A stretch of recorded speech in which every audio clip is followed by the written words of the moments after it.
Hi everyone, it's the second day of Lxthon, and it's been supposed to be a sponsored pitch, but all the sponsors are right now with participants, and I think that actually I will speak for them a little. And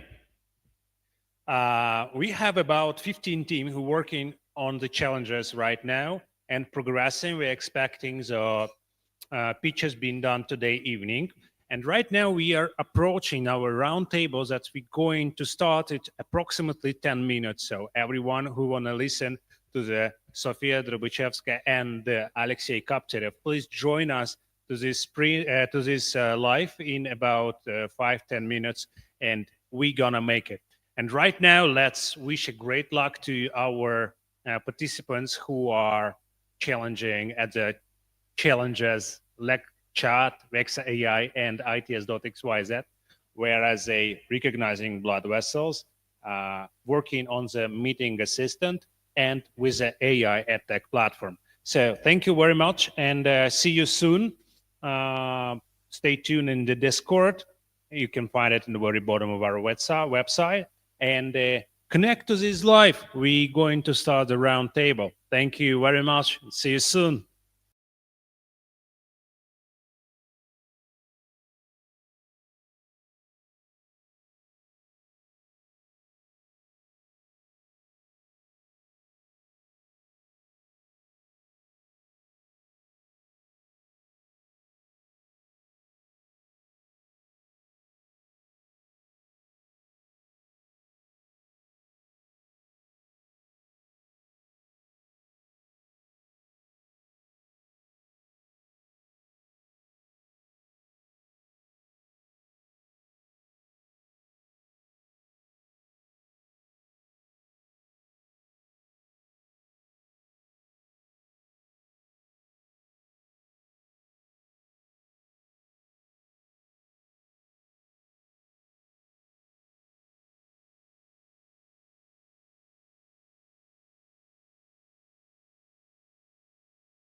round table as a part of the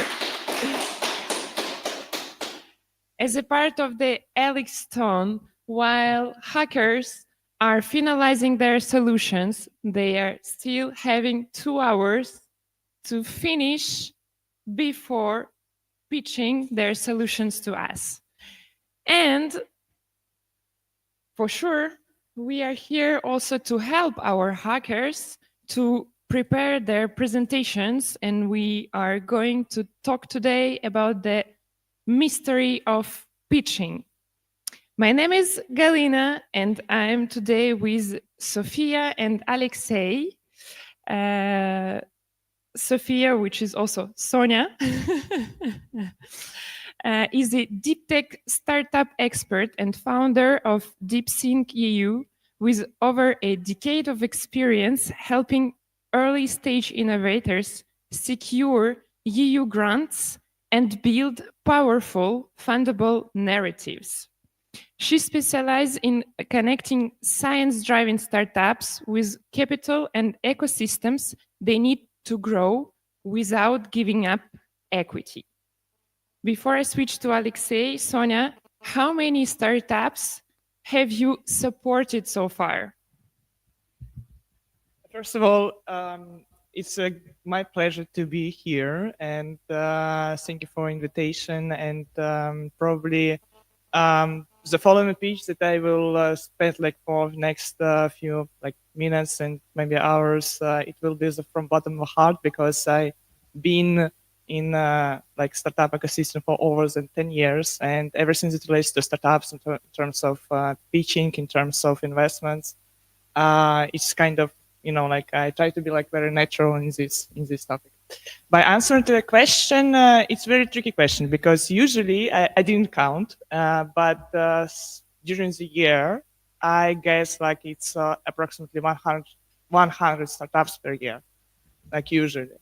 But it's not that it means like that I do support them. I just communicate with them. I try to understand what kind of problems they have and how I can navigate them and how I can help them. And is there any specific domain of those startups that you're supporting, or they are really various? Yeah. It's my main expertise is mainly focusing on to deep tech startups. When I'm talking about the deep tech, it means like scientific based. It's everything that relates to European Commission goals, Horizon European goals. So if to be specific, it's energy, medtech, bioscience, climate tech, cybersecurity, and research and development. Wow, yeah. Impressive. Thank you. So the second invite we are having today with us is Alexei Kapterev, which is a globally recognized storytelling strategist and author of Death by PowerPoint. Guys, so please don't pay attention to our PowerPoint because Alexei was not working at this. With 15 plus years of experience coaching leaders and startups as well, he helps turn complex ideas into clear, compelling pitches from boardrooms to stages like Web Summit. And we are today in Lisbon, so it's the place to be. So, Alexei, what inspired you to choose this direction of coaching in storytelling and pitches? It was boredom mostly. For sure. That's what Death by PowerPoint is mostly about. It's about boredom, right? It's about being bored to death by boring corporate at the time. I was an organizational consultant, and I mostly heard presentations in boardrooms. And to this day, I don't have any particular focus on startups. I help startups, of course. Right now, I'm working on a pitch deck in game tech for a game infrastructure company, but I also work as a speechwriter. I help to launch products, design keynote speeches, stuff like that. So yeah, it was mostly boredom. Okay, so probably Yeah, this is really cool that you have. I think different directions, and also that could be interesting in terms of this theme and the pitching theme. And today, during this hour we are together, I would like we try to cover three themes. So the first one is science and numbers versus suspense and drama, a little bit of storytelling, you know, like really trying to understand what actually counts more in pitching, if there is a truth, or it can be interesting to have both your opinions. The second one is tailoring one pitch to different audiences, because in between startup or European Commission and all these institutional companies, it also might be completely different, the pitch I have to provide and to deal with. And the third one is to see if you have a secret ingredient about the storytelling to help our hackers to do a perfect pitch at the end of our event. So to see what is really making the pitch like, I don't know, bright and different and cool. So doesn't sound good for you? We try to cover those Awesome. three. Let's do that. Let's do this. Yeah, I like the energy. Right. So the first question, trying to find the balance between what I was saying, data-driven credibility, and this emotional side and the energy that you can give and translate to the to the camera. What works? So what's more important, the hard data or the or the emotions that you can give? Yeah, probably like there are no right question, because it's the things of combination and the things of perceptions. In terms of from venture points of view and investors, and mainly like investors who are dealing with every day with the numbers, with financial models, with market size, and understanding what is growth potential in the future, they basically will focus on the numbers, because like number will show what is behind of the ideas that founder or team try to persuade and try to deliver to specific audience, or to specific person or investor. If we're talking about the numbers, like for example, from my point of view, for me, it's very important to see. Of course, it depends of the stage of the startup. It could be like kind of tractions. It could be like of idea how they're gonna grab the market, how they're gonna to keep the market in the future, and what is the potential of investments. If I'm being an investor, I would love to invest and to understand is it like will make sense or not. But I guess if we're talking about the early stage startups, like somebody was like kind of teams that tried to, let's say, develop kind of know-how technology. Again, like I'm speaking in terms of deep tech startups, in terms of science, where the like the main ground of developing is dedicated to R&D, research and development, something to laboratories.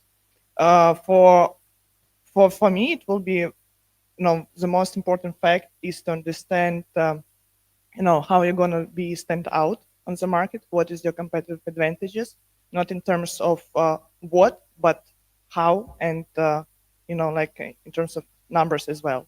How are you better in terms of sufficiency, in terms of timing, in terms of money, and so on. And also, like it's very important to understand, does your solution is real, and does it correlate with the market size that you're going to grab like in the future, right? And if there are any potential in the future to be like to have like exit, or if there are any potential to have like to understand, to have like kind of understand, like if you will be willing to grab the market and keep this market in the future in terms of numbers. So from my perspective of view, I would say that numbers, it's very important, not only in financial model, but also in your pitch deck and in your storytelling as well. And is it something you are helping also to startups and founders? Alexei is really having some things to say, but we have 1 hour. And yes. Yeah, in terms of my point of view of equity-free investments, I mean like grants investments, it's very important to show that your financial projections, of course, of numbers of how you're gonna develop your idea and how you're gonna develop your idea not by yourself but with a group of partners, with universities, with industrial partners, and so on. And how you're gonna, like, for example, spend this money? Is it like a smart way, or you just how it will be uh, divided? You know, like for R&D, for marketing, for sales. Is it make sense, and so on? So by answering to your question, I do help, but I do not price these numbers. I try to navigate a startup to understand what is the idea behind of what they want to build, and my goal is to correlate it with European goals and the regulations that it's expected to have, like in the 5 years, in 7 years, in 10 years, and so on. Yeah. And it's a great transition for Alexei, because I know that Alexei is writing pitches for some even high-level employees or VPs, right? So Right now, it's mostly rewriting, I'm afraid. What you do is you talk to people and then you take the transcript and just copy paste it into ChatGPT, and then it does something, and then of course it's horrible, but it's way easier than starting from scratch. So it's mostly rewriting. yeah, but in terms of values and in terms of really, Getting back to the question you asked, I know from the like corporate reality that the answer largely depends on the size of the corporation. The bigger the company is, the more data-driven they are. And I think the same thing applies to startups. It depends which stage you're at seed and pre-seed stage. It's mostly emotions. I mean, the tech is probably there or not. It might be not yet there yet. I mean, it might work in terms of the actual physics or chemistry, but it might not work yet in terms of finance, which is equally important. So you will keep working on it. So it's largely for early stage investors, it's a leap of faith. And of course, faith requires love and affection and emotions. And that is why we call them the 3F, right? Friends, fools, and family. They invest because they love you, not because the technology works or the forecast that you are showing them inspires them so much. There is, by the way, a book, no? About the book, Don't Ask Your Mom, or something like that. Something like that, yeah. But where when you pitch in front of your mom, it's or maybe grandmother, so they always will buy whatever the product is, how much it costs. But then, of course, you need that money to take off the ground and then go to, I don't know, Vinod Khosla or Andreessen Horowitz for another round, right? But we all start with emotions. So I think in the same logic applies with startups. You have to start with emotions. You have to start with passion. You have to start with real people's pains. But then, of course, like warm heart and cold mind. You have to have it both. And the higher you get, the colder it gets. That's how the Earth's atmosphere works, basically. Okay. Yeah, sure. I guess first of all you have to fall in love, and then reflect this love in the numbers. You know, like the numbers, it's not possible to pop up like without nothing. You know, it should be emotional, and it's very important. Or hate, or boredom, even, but something that would drive you and feed you with energy, because of course taking startup from 0 to 1 is very hard, and sort of you need to supply some fuel to that engine of passion, I guess. Okay, and I will have a very challenging question that I'm going to bring to the table, because with emotions, for sure, we can provoke that people will react and will love the idea and so on. And where this borderline in between manipulation with emotions and the pitch, the perfect pitch you could give and say, wow, this is an amazing product and so on. And that probably behind the product of the startup and the idea of the startup, which can be driven by those emotions, can be something bad at the end. So everyone will be ready to buy because, wow, everyone wants the product and so on. And how to, I don't know, balance in between these kind of things where it can be dangerous at the end. No, I guess like it's requires time first of all, and I will compare this probably with the surfing. You have a board, right? Like on your logo. We are in the same. In order to have a great pop-up, you need to fall like a lot of times, and it will be very scary. But you will get like a very proper feedback, and you need to negotiate with this in terms of surfing with the ocean, in terms of startup with the ecosystem, right? You need to understand the rules, and you need to understand how does your specific niche works, and what is this narrow niche that you try to focus on is about. Of course, it's not possible to have like a toolkit, you know, to understand how to pitch perfectly and what you need to say in order to be persuasive, right? You have kind of you can have kind of navigation, but again, first of all, it's a time. Second, it's be open for feedback, and third, be, you know, like be it's okay to be scary, but you need to transform all these things, three things, to something that you need to understand that you will be reaching, that you willing to move forward, and understand that it requires time. You know, like after that, you will feel it. You'll feel it. That's all. You will feel it that it's a bad idea behind, right? Behind the perfect pitch. I think the industry mantra is fake it until you make it, right? So it's kind of, it invites you to lie, right? And I absolutely hate that. And this is the reason why at some point I chose not to concentrate on startups, because the amount of hype, the amount of fluff and lies, frankly, is just overwhelming. It's just too much for me. But of course, startups are about disruption. So if anybody wants to disrupt that, I will be happy to help.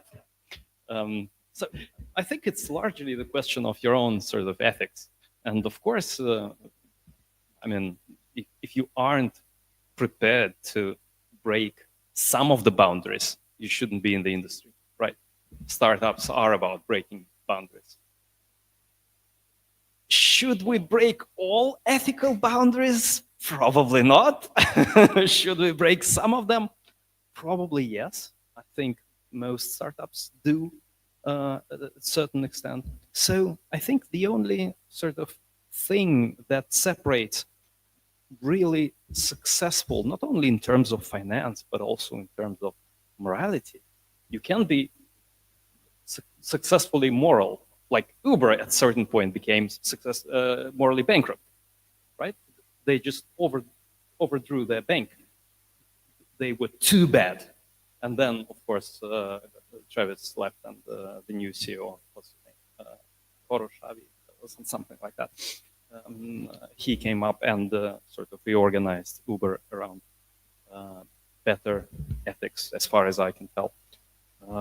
So the thing that separates successful startups from unsuccessful is that successful startups are able to forecast to which direction society's morality would shift, because there's cultural drift all the time. So you have to sort of understand where the wind blows and what's going to be okay in a few years from now, which is not okay now.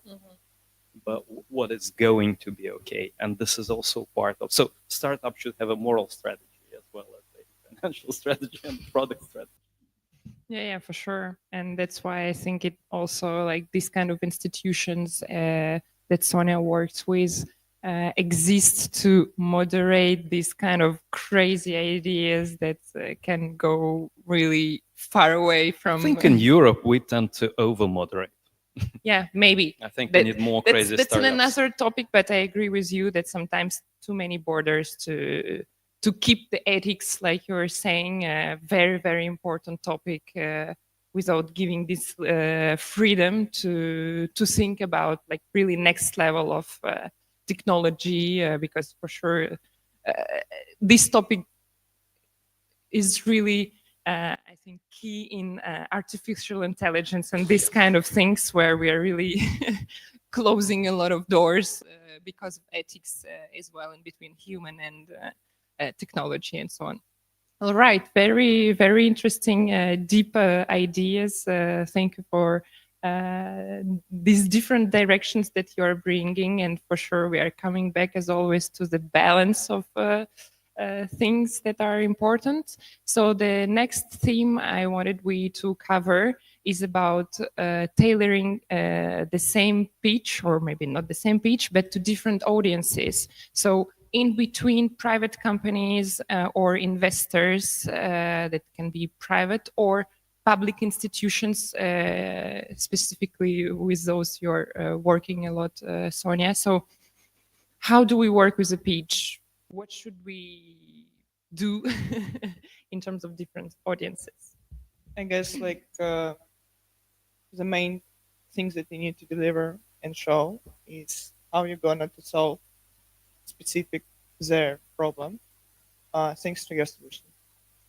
Maybe not like kind of specific problem, but what kind of value you could bring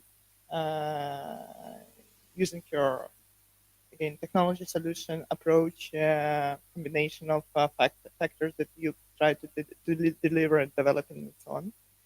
And it's just a question about the value proposition that you could bring to a specific target audience or specific partner and so on. And of course, it's like something that like you need to understand. You need to show like first of all, but the main things is what is behind of this wall. First of all, like probably it's as we're very conscious about what is going on right now with political economical situation, we need to understand that the fact that ethics impacts probably kind of health aspect right now play very big role in terms of everything, in terms of negotiations, in terms of integrations, in terms of implementations, and so on. And once you show that a part of the fact, despite of the fact that your solution brings something on the table to solve your specific problem, but if we're talking about the long-term aspects and effects, not only from economical point of view, but also like in terms of untouchable, I guess like ethics impacts and morality kind of, it should be also bring on the table and shall be on the pitch deck on your proposal or something that you try to negotiate. It's basically if we're talking about the long-term relationship. Yeah. So. And if we are talking about European Union institutions, yeah. So is it like, does there a specific formula that will work for no matter European institution? Because there is that much I can imagine. And you were also talking about universities and this kind of things. So can we find a specific factor or formula if we are talking about only this population? There are no specific formula, but still they need to follow like specific regulation that is, was designed for a specific public institution by European Commission, because they right now have like a basically common goal. Like this, it depends of the sector where we work and so on. And of course, when you try to approach the public institution, you need to understand the rules of compliance, the rules of policymakers, the rules of everything that relates to kind of regulations and so on. And because they will not be willing to avoid it, they need to follow it, and you need to speak on their language first of all. Yeah, that's the point. Maybe how the science startups and the deep tech startups are different from agnostic sector startups. Let's say in this way. Okay, so let's see what. What was the Lxthon- question again? So, in terms of the audience, I think the question number one is always, what do I want from this particular people? Like, what is the ask? And it is amazing how many people do not actually know answer to that question before they come on stage. What is it that I want from the people in the audience? And secondly, what makes my ask reasonable? Like, give me 3 reasons why they should give you what you're asking for. How is that in their interests to give you what you're asking for? And again, so many people do not have any. I'm not talking good answer. I'm saying any answer to that. And I think we should always be thinking about that. And then, of course, being a former organizational consultant, I have a 2x2 matrix. I tend to divide, because there are many contexts in which startups present, not only to investors. Sometimes they speak at conferences, if they're lucky.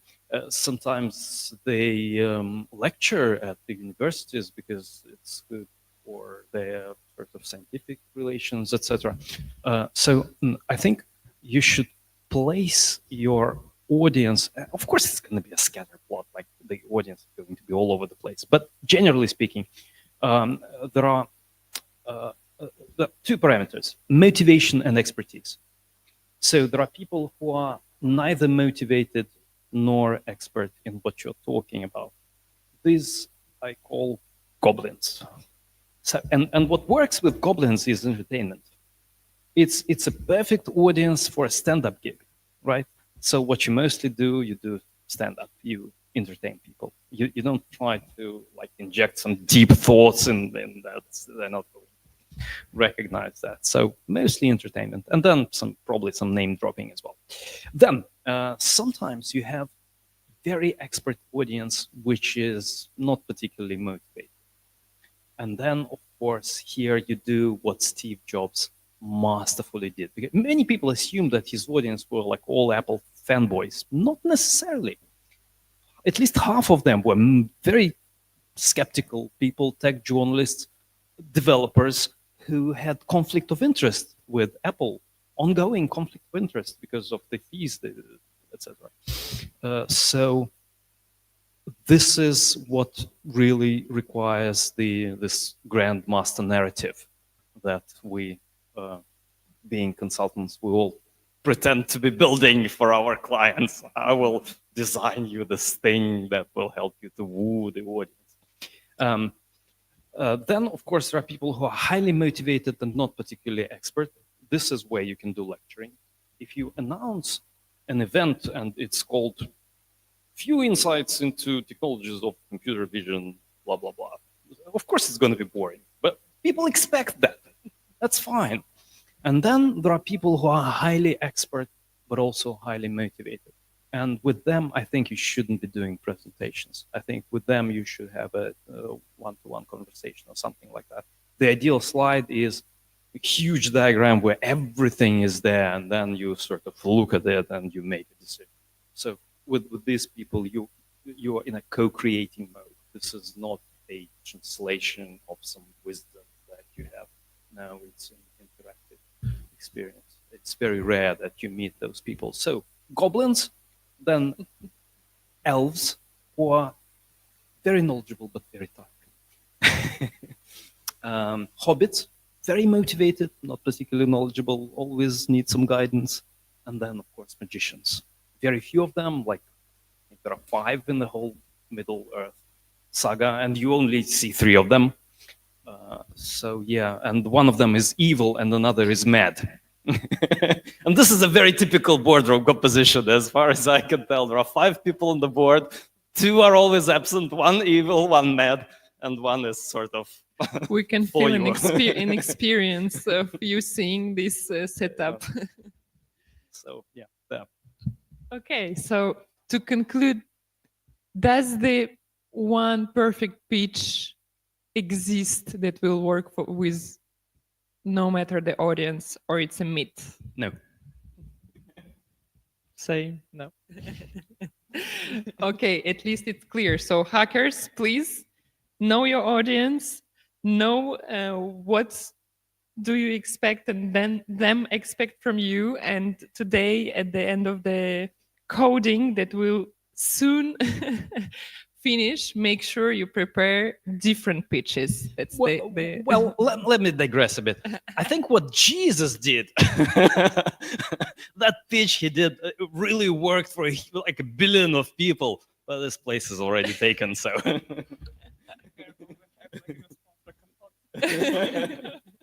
No, it was a great story, great pitch. I mean, really worked. A very good moral message. So I'm not dissing Jesus here. Not joking, guys. So, you have a question? Yes, please. In terms of the 4 audiences today that they're pitching to, who are they pitching to? Hobbits, goblins, or who are they pitching to today? Gali, I guess that's a question to you. That's a very good question. Probably we can give it as an exercise for them to identify who we are from the crew. Because we are approximately crew of 5. So I think with one which you already identified one as far as I can see. Okay, so we have a third theme that we didn't cover yet, is about how some pitches work because there is probably a secret ingredient or something like a X factor or whatever. So is there anything beyond the structure, beyond the logic, what actually leaves an impression at the end, because you go away from this meeting room and after say, wow, this was amazing. So what's this factor? What's this secret ingredient? Great question. It's really hard to answer like in a very proper way. I could say, I guess like you're an expert in this topic rather than me, but I can share like my feelings about when I hear the pitching. And since you asked me a question, how much startups I do support like during the year and so on. Like the main pain point, not pain point, but the main point for me, if a founder could deliver the pitch in a very simple way, in a very clear way, and will hook me like in the first 50 seconds, because my attentions worked only for 50 seconds. Not only mine, but majority of the people, right? Because we have a lot of distractions and so on. If the founder will be willing to do it, and I guess like after those 50 seconds, it definitely will help me to catch like kind of attention to listen to the startup, to the speech till the end. And what I expect in the end is call to action, very clear call to action. What I need, what I ask, for what. Then it's just like work of, I guess, like kind of networking, communication one-to-one, matchmakings, and so on.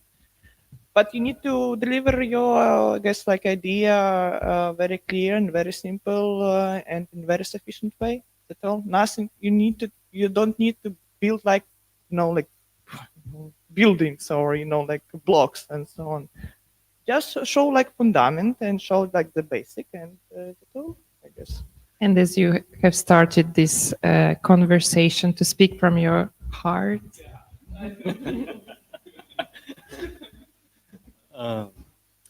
There are no secrets. No, Okay. I mean, really. See you guys. Bye. Take it from me. I wrote a book called Presentation Secrets. But So read it. And it's in a book. It's no longer the secret. Right? Everybody could read it. So no, there are no secrets. Personally, I oscillate from Jesus to Tao Te Ching. Those who speak do not know. Those who know do not speak. Right? So my career began as one of a consultant. So I was mostly doing things with my hands, really, because that was the time of PowerPoint. I was sitting down with people and just manually inputting stuff into the computer. And then after, I think, 2 or 3 years, I started to have some theories about what I'm doing. And there I started teaching. And I taught for about 10 years. And then it became empty. I started feeling like when I come to the audience, they already know everything I'm about to say. There are no secrets anymore. Everybody knows what needs to be done. I'm useless. but So- why they're coming to your? hoping to hear some secrets, but something then new. of course there's this name factor. So I sort of went back to working as a full-time consultant again. I very rarely teach now. I mostly do things with my hands, hoping to regain this something, which of course will not going to be what was there 10 years ago. It's going to be something else. It's going to be something new, something different. Because right now, when I hear speakers launch into a personal story, something almost nobody did 20 years ago. And then we had Ted and Steve Jobs, and all of a sudden everybody started doing this. So when I hear this, it happened like 2 days ago. I hear it was a woman speaking, and she has this like inhale, and she starts talking about her mother, and then it really grabs my attention for about 15 seconds, and then it deflates, like, because I understand that it's empty. There's nothing there. She took a form, but there's no substance. This is not what I want. I want something real. I want something tangible, something what I can believe in, not just some frame or framework or, I don't know, hook that she came up with.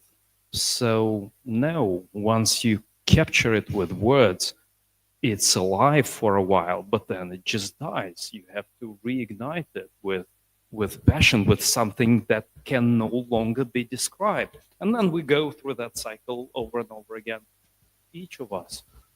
So yeah, there are people who can teach and there are people who can do. And very rarely these are the same people. And most people who pretend they can both teach and do are liars. Most of them cannot do that. Some of them can, but it's a very rare. Einstein was famously a very poor educator. Nobody was able to understand him because he was a genius. And as soon as a professor gets the Teaching Excellence Award, you can sort of cross out his research career. Those things are largely incompatible. You either do that or this. So, yeah, of course there are secrets, but they are not articulated yet. Once you articulate them, then all the secrets. Okay, thank you. And will you have a straight idea maybe about pitches as soon as you have worked with a lot of clients yourself and different audiences? Is there something that sticks to your mind till nowadays that you're having in your mind saying, wow, this was a great pitch from different perspectives? Because we broadly have seen that a lot of things are important: the language, the passion, the emotion, the structure, the data. And actually, it's a lot of things to master. That's what you were saying. Basically, not everyone can do it. They're unique persons. So maybe to inspire our hackers, we can give a couple of names or companies, because it can be maybe different, that they can watch before preparing their pitch. Not easy. Just go online and Google. I mean, go on YouTube, and there are thousands of videos on how to pitch. Watch a few of them. It's amazing how little people do that. But that's like 10% of what they're doing as a startup sort of employee, or founders even. It's out there. Yeah, but now in the internet, if we are going to YouTube or whatever, keywords works, but sometimes, like you were saying, there is no content. There is not something that can be really interesting. You know the names, like Google Y Combinator or whatever. They have great. Yeah, we know Alexei Kapterev, so please Google Alexei Kapterev to see his speeches. So Very little to say online, that is. But I mean, most sort of funds have great education. They have accelerators and they have great educational programs. And it is amazing to me how few startup founders actually Google and watch at least 20 minutes, because some of that is golden, some of that is priceless. This is what a startup at, I don't know, Series B pitching to that particular investment absolutely should have. And they have this very narrow window of opportunity and they miss it completely. So just do your research. I mean, okay. I guess the best practice that you can do if you're talking about the Y Combinator and other acceleration program is just to fill out the application, try to pitch them and get the feedback. You know, like it's very sufficient, very free way, in order to understand what to be improved and so on. Yes. Also, I would love to emphasize the fact that during my last trips for different kind of conference in last 6 months, I noticed when startup do pitch and show their slides, I literally see that the slide was designed by ChatGPT. You know, like You the can recognize words, it. the sentence, and so on. And it's super visual. You know, like if you do work with ChatGPT in daily life, I guess like all of us, it's not a secret already, right? So it's like you feel it, and you know, like when I see this kind of pitch, it's just like, oh no. There are no something, no. If we're talking about emotions, if we're talking about the truth, nothing behind. So try to avoid, you know, like ChatGPT content in your pitch deck, please. you should absolutely use ChatGPT. If you aren't using it, it's suspect. You should use it while it's still bad, because when it becomes good, it's not going to make any sense. So, but it shouldn't be recognizable. That's the tricky part, right? So if they ask, did you use ChatGPT? Of course, you should say yes. And then they'll say, oh, but I didn't. So this is how it mostly works. You should masquerade your use of ChatGPT strategically and carefully. Okay. Our secret ingredient of a great conference today was Timosha. So, is there any last word you would like to say, maybe to wish luck for our hackers or whatever, to conclude our dialogue today? I'm gonna issue the most counterintuitive advice of all: focus on ideas. Most startup advice, of course, is focus on execution. Sorry, ideas cost nothing, right? Implementation is king, basically. I think for the purposes of pitch, you should be totally focusing on your ideas. I think it requires sort of critical thinking. You should believe something very few people believe. Like, I don't know, SpaceX founders, Elon Musk and all the other guys, they believe that rockets should be reusable. And of course, very few people believed that at the time. Airbnb founders believe that people will let other people stay in their homes. And very few people believe that. Figma founders believe that design should be online, multiplayer. instant. And of course, very few people believed that at the time. So the key question is, what do you believe that almost nobody believes? And then you come on stage and you break our belief system, and then you mend it back, and this is your solution. So the real magic of the pitch is first you break something and then you may mend it back on stage. And of course it feels magical, and this is what people are prepared to invest at, because 10xing your money is of course magic. We shouldn't be allowed to do that under normal circumstances, right? So if a person can walk on stage, break something, and then mend it back, okay, we're gonna invest in that. Yeah, great. Yeah. As follow-up will be challenge yourself, think globally, be willing to break all boundaries ahead of you, and do not be afraid. Do not be scared. So, Thank you so much. Thank you all for following us today. Amazing conversation. I hope we will have more. Looking for meeting you more and having such deep, interesting insights. Thank you so much. thank you.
Hello again. After a great round table, we are approaching our stop coding. It's going to happen in 40 minutes. But before this, I would like to tell you a story how we built the Lxthon platform from scratch. And I would like to switch to my slides right now. And can you see the slides? Maybe yes or maybe no. We'll a little wait for this. And what I wanted to say more is that actually sitting on this scene, making me really proud of how diverse people are joining the hackathon, participating our three challenges, where is Lxchat, VexAI, and ITS. And yeah, there are 4 teams here in the venue who are already shared some thoughts about what they're doing and how they're progressing. I'm so honored to be a person who is organizing all of this and having everyone here. Okay, so let's switch to the Lxthon presentation, Lxthon platform, how we build it from the beginning. To be honest, like I not having so comprehensive slide as the speaker's been proposing on the round table, but the start was from the very good idea and how it was. It was a time right before the COVID started. And they were a big plans to perform like dozens of hackathons per year from the very big sponsor, and the COVID happened. Meaning that actually people cannot anymore gather offline because before 2019 hackathon was never been about the platform. It's an IT event, but the platform was all about registration and nothing more because everything important been happening at the venue, including the evaluation, including the building, including ideation, nothing been done digitally. But the COVID time changed our mind completely. Like if you or I will investigate how have we been performing before 2019 and how it's happening right now, it's 2 different worlds, to be honest. And what's important is that actually we were at the beginning of this path where everything that's been considered offline start converting to the online. Me and my team was hired as a hackathon experts because actually we have big track of winnings and being asked to consult like what should we do to have a big success in organizing a brand new hackathon series. And we were doing this consulting. We've been brainstorming together with a sponsor, with the rest of the team, who is like 10 times bigger than was our consulting part. And finally, what we came up to is that actually we should have a system that will help to organize hackathons online and will help to have a presence of offline but being online.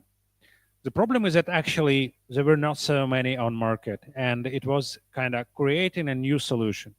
And for sure, we made a market investigation. I'm telling this story just because I think that every entrepreneur that I know having such factor like having a great lucky case when in one day everything changed in his life, his or her life, like everything was just smooth, and then I don't know, some idea came up and everything changed. It was our day, like, and our circumstances. COVID started, so the market is almost not exist. Anyways, we always can use Excel, yeah, but it's not scalable. We understood it from the very beginning because we have to have challenges at about 1,000 people at one hackathon. So it will be absolutely unmanageable using the Excel. And for sure, there were some competitors. Majority of them were about like having a digital cup systems like Cups Mail, Yandex and Grock. It was the Google platforms. It was for sure Kaggle and so on. But it's more about data championship. It's not about a hackathon and making people feeling they are online but being offline during the COVID. So we decided we need to develop our platform. And how does any successful startup I know begins? From the POC. Like the very first we done was very first and simple interface. We have to had solve the single problem, like how experts can evaluate the participants and make it in a big scale, like 1,000 participants. It's about 300 teams that should be evaluated within 3 or 4 hours. It was our small POC, like a very, very, very short solution that's targeted for the very specific pain. Experts evaluate participants. The POC been successful, yeah, because it's been focused on the single problem and solved very well. Then we switched to developing our platform, and now it's where we are. It's like video platform, it's LMS system, like educational platform. It's a content management system. It's a registration gateway. It's a data analytics platform, and all in one about the hackathons. However, all of these features haven't been started from the beginning. We've been developing it for the 5 years consequently, and every time, every new feature is not just something we just taking from our mind. It's something we've been predicting or we've been noticing about required features for the market. And for sure, only after we solved all the necessary pains, we switched to the UI improvement. And this is how you see the platform nowadays. As far as you can see, the killer feature of the platform remains being the evaluation between experts and participants. And to be honest, the interface didn't change a lot, except it became much more beautiful. But this, as usually, yeah, I would say that changing this design was about 30% of cost for the entire platform development, meaning that actually spreading the focus across different things is extremely expensive. That's why we've been focusing on a single feature, delivered it best way. Then we delivered all the features that's necessary for the automation we required. And only after, when we know that's our product up and running, we've been investing money for the beautifying, for fighting for the market, and so on and so on. So that's how our software as a service appeared. What is the scale right now? So we already passed 45 hackathons using our platform, where we served 183 challenges, 2,500 and more solutions being submitted. 15 engineers became a senior during the growing while the platform being developing. So they joined the team when they were juniors. Now they're seniors. Some of them do not work with us anymore. Anyways, so it's a big program, big product. It's not only about how to solve some pain or how to deliver some software as a service or earn money. It's also about giving people opportunity to grow, to give an environment where they can grow and become professionals. 17 teams who've been participating in our hackathons within our platform became running business. Yeah, there were much more of them who tried startups, but 17 is a running business I can entitle the names of. And finally, 2 brands landed with our platform completely. It's one is Цифровой Прорыв in Russia, and another one is Lxthon, is our platform separately. So where we are now. Now we are in Portugal, and it's a new chapter where we're trying to expand the markets of applications of our platform. We made it multilingual, and our moonshot is to perform the Hack Championship all across the planet. Thank you very much for letting me tell this short story about how we made our development. To be honest, 5 years cannot be packed in just 10 minutes. However, I really would like to spread the thing that developing product, it's not only about moving from the point A to point B, like your goal, what you want to develop, but it also about vibing, about dreaming, about having fun of the process, giving people an education, supporting each other, and all of this is a great journey that cannot be achieved by any other way. And I believe that when people are work together as a team, fostering the same goal, the most important in what's happening between them, except of the final destinations where they come. Thank you very much. And I think that we switch back to the hackathon where the half an hour just left before the stop coding So let's vibe at Lxthon and see you later.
is our hackathon is coming to the end.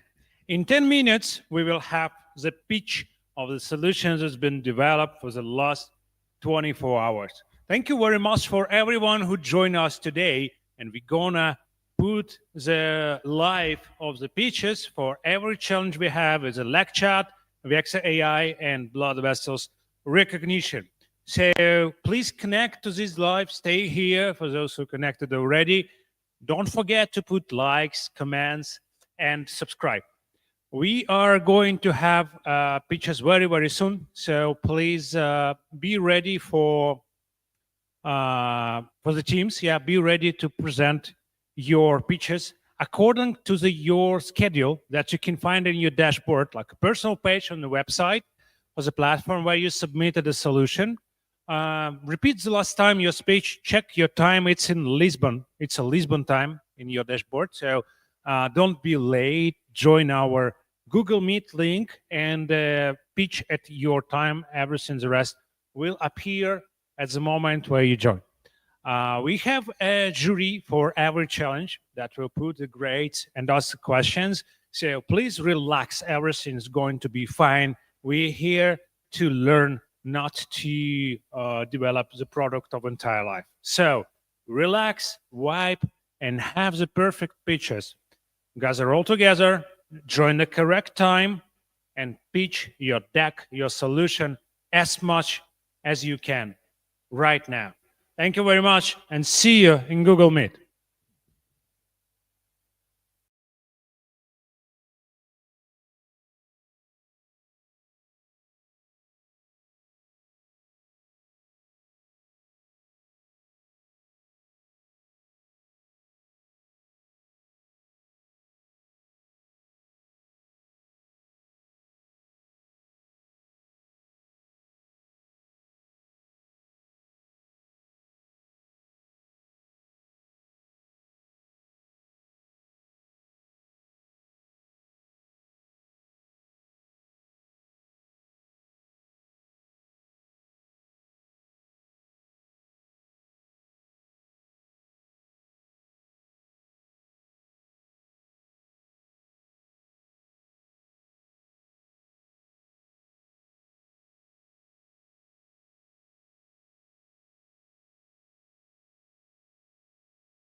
I'll start my presentation. The theme of our project is a tool for ophthalmologists to find blood vessels in the eye photographs. I made this project with my teammate Vitaly. So what is the challenge? We have slit lamp eye photographs, and we want to find vessels on these photographs. Besides, eyes are individual for every person, and the quality of the eye photographs may be different.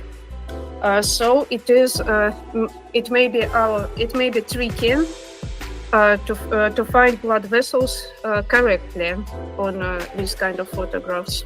Why is this challenge important? Slit lamp images are widely used for medicine to examine the eye. They are used for early detection of disease and for monitoring the progress of response for treatment. Nowadays, finding tiny vessels on photographs is held mostly manually by ophthalmologists. So that is a time-consuming and complicated process.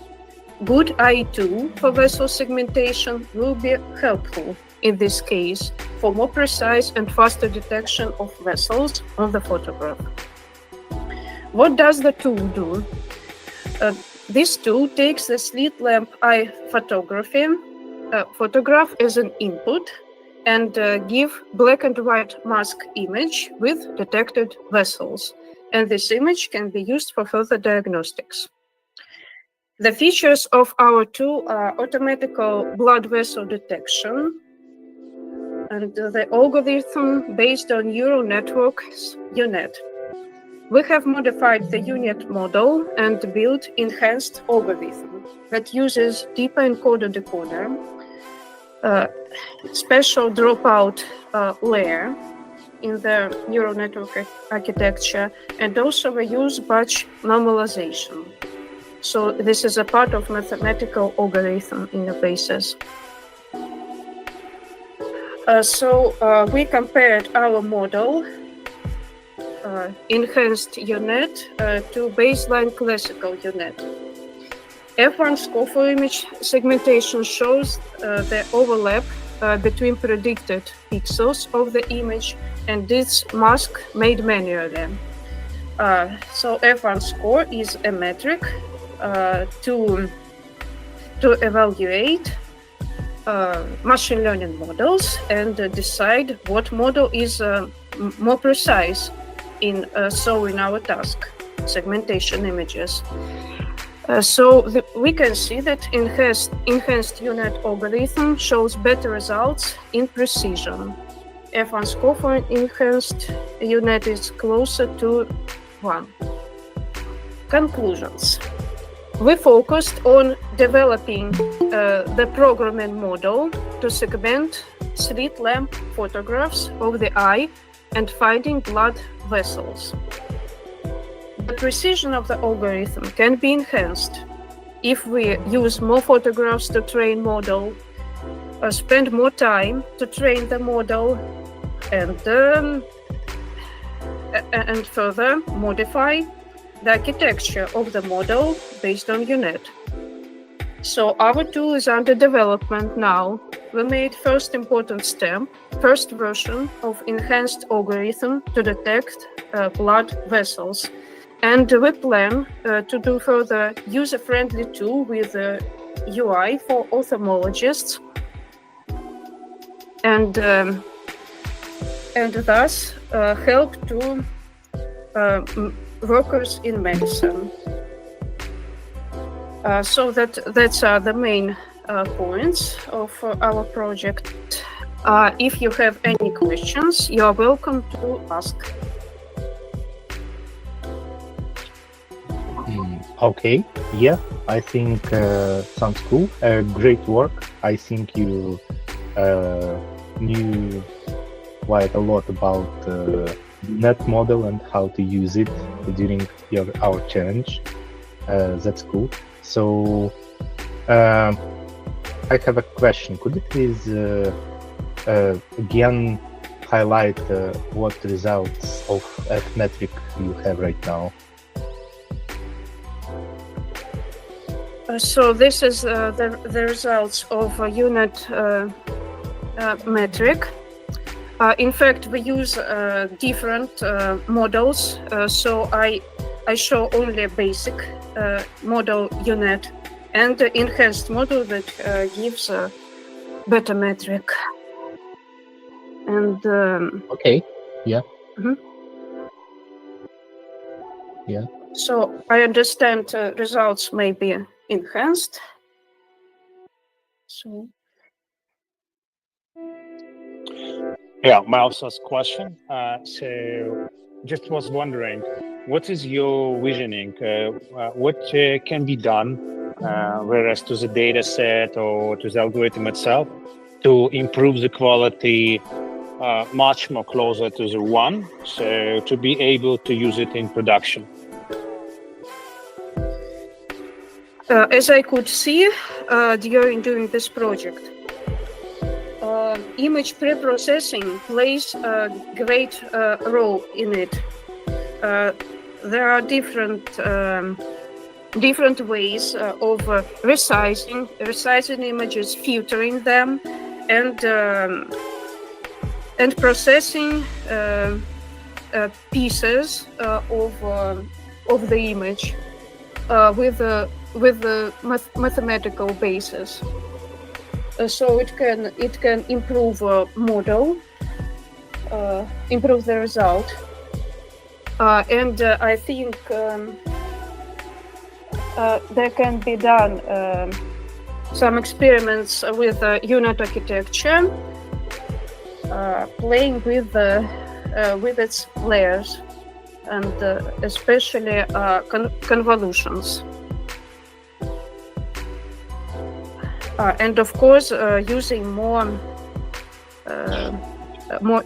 images for training. Okay, so in another words, like comprehending the data set and improving model further. Yes. Thank you very much. Yeah. I have no any other questions. Maybe anyone else having questions? Thank you so much, Vasil. It's a great job.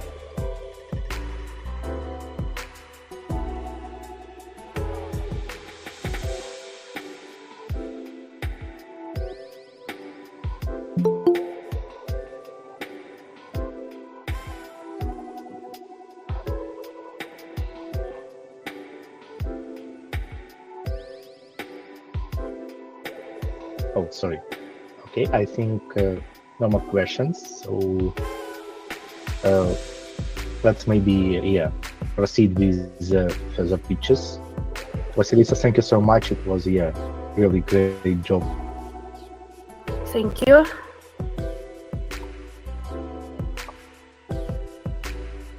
And we have 1 minute to spare to prepare the next team. I see that Guilherme, you're going to present. Yeah. So please enable microphone. Let's test that you have sound, video. Yeah. Nice. Yeah, can you hear me?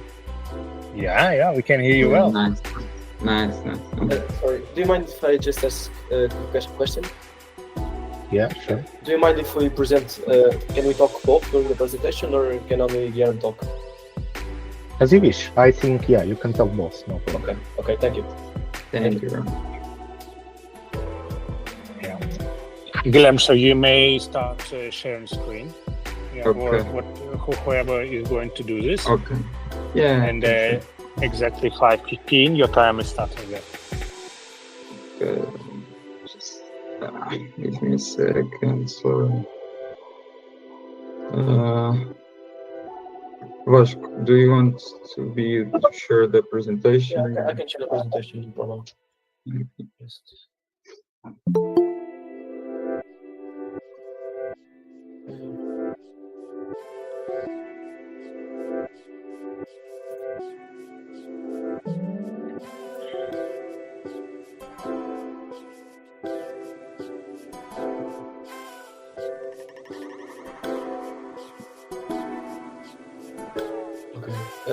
Okay. Can you see it? Yeah. Okay. So So this will be our presentation for our challenge of the hackathon. First of all, we are Team Prometheus. My name is Vasco Pereira. I'm a student at the Lxthon Super Técnico and an aspiring machine learning developer. And well, I am Guilherme Grange. I am the responsible for the full stack development of the project. Vasco did most of the work behind the machine learning model, and I am a postgraduate at Imperial College, London.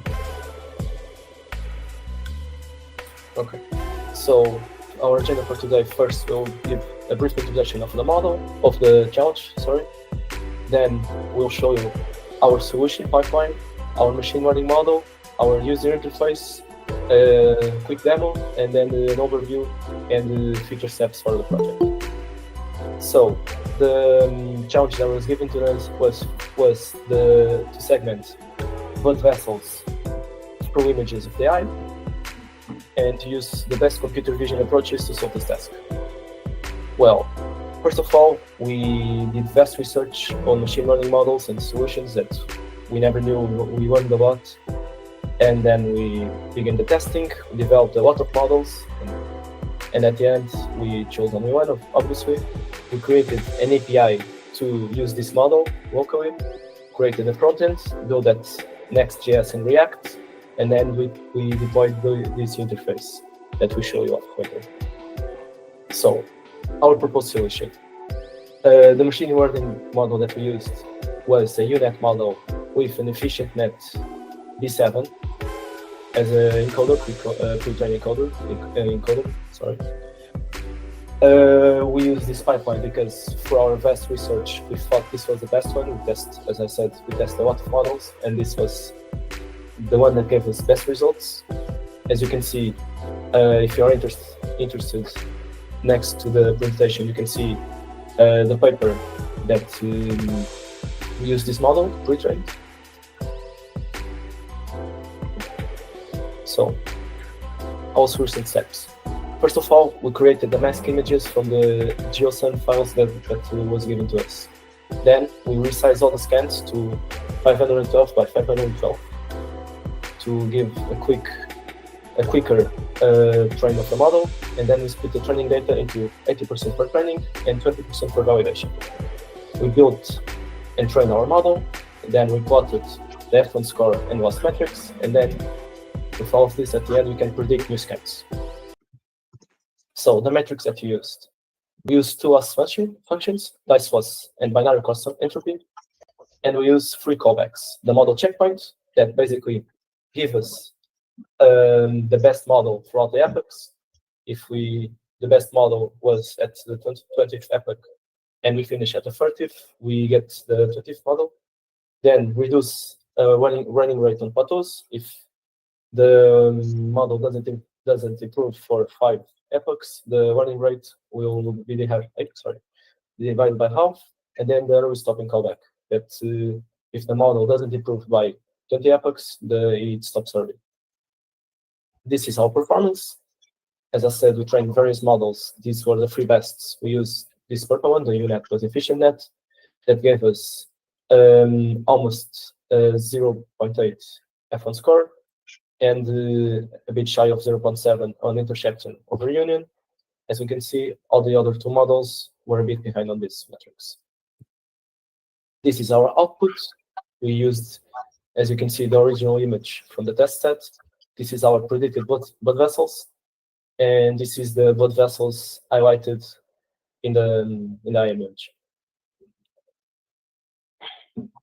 So now, for the user interface that we try to build for this solution, the idea is to put this machine learning model that was developed into an API. For that, I used Fast API plus Docker, and the idea is for this to run in the backend of a front end page. The front end page I created using Next.js. So because of the challenge, it's just 24 hours. Well, the next step, as you can see in the slides, would be to deploy the backend to a cloud server like AWS or Google Cloud, and then use a service like Vercel to deploy the front end. But the idea behind it is to have a web app available so that people process their images with our model. Can you change the slide, please, Vash? Yeah, sorry. Thank you very much. Oh, right now we have a quick video demo of what we did. Yeah, you can play it. So here we can see the Fast API interface. This is a regular interface for any Fast API that is created. Here you can see all the documentations of the Fast API.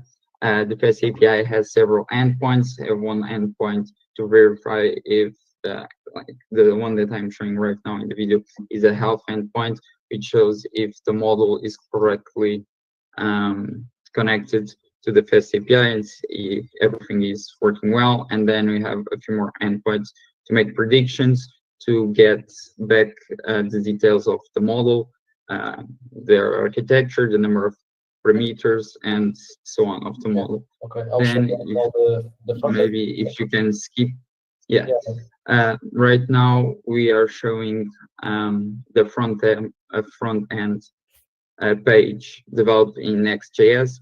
Here, as you can see, I can upload the image of the eye, and then I can start analyzing the image using our model. And the idea is here is the Fast API. It's called and it processes the image using all the pipeline made by Vash.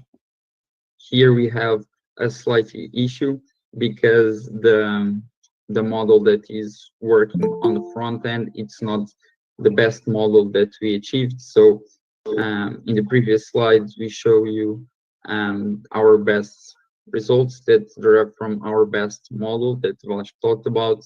And here in this video, we are showing a legacy model. So the results on the front end aren't so good, but the idea is then just to update the model. Well, then this is the repo of where you have all the projects. So all the backends, all the front ends, the notebooks that you use, Jupyter notebooks that you use to create the model, and so on. Everything is documented and documented in this repo. We also use some YAML files to create workflow and the pipeline to the repo. We use several tools to link the code and to make sure everything works just fine before he accepts a push to the repo and so on. But I think Vash, it's from the video, it's kind of more or less. Okay, go to the next slide. Okay. Yeah, maybe go to the next slide. Okay.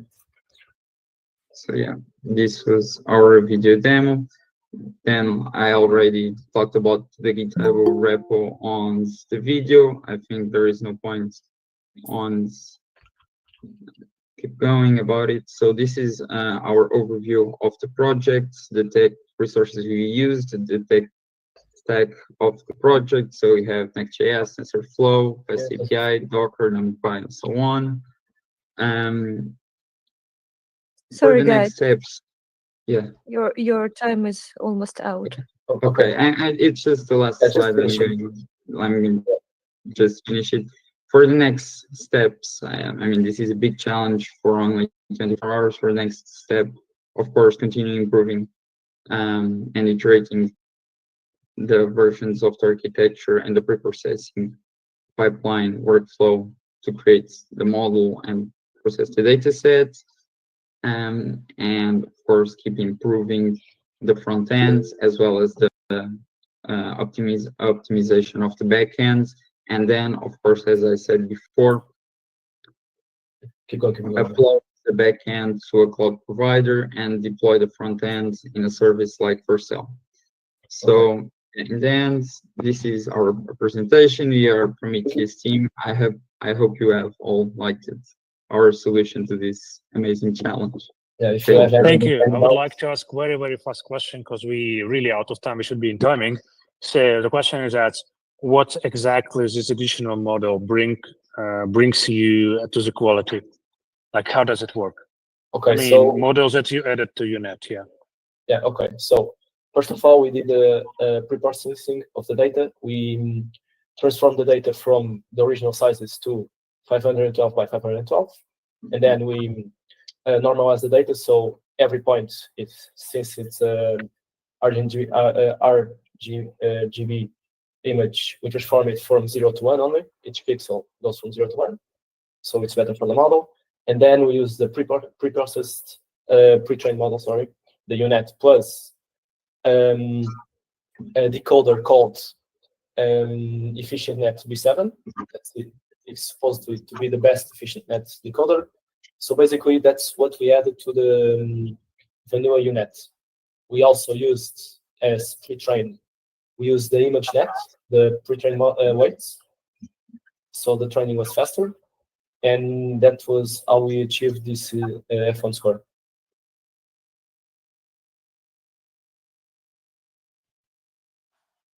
Cool. Thank you very much. What I would like to ask, if everyone here can enable camera, let's switch it on. So we take a screenshot, and then I think we should move to the next team. I don't know what organizers say. Yeah. Yeah, guys, thank you so much. You did a great work in such limited time. Thank you. Yeah, it was. I was very blessed to connect with you on the checkpoints. Yeah, I hope you enjoyed. Well, thank you very much. It was a great challenge. It was an honor, and we love this kind of opportunities to test our skill sets and to improve on it. So thank you very much for the opportunity. Yeah, thank you so much for the opportunity. It was a great challenge, and I think we both enjoyed it a lot. Yeah, that's great. Yeah. Thank you very much. So I think we need to switch to the next challenge. Everyone who switched on the camera for screenshot, I made it, so you may switch it off again. Thank you. Thank you. Bye.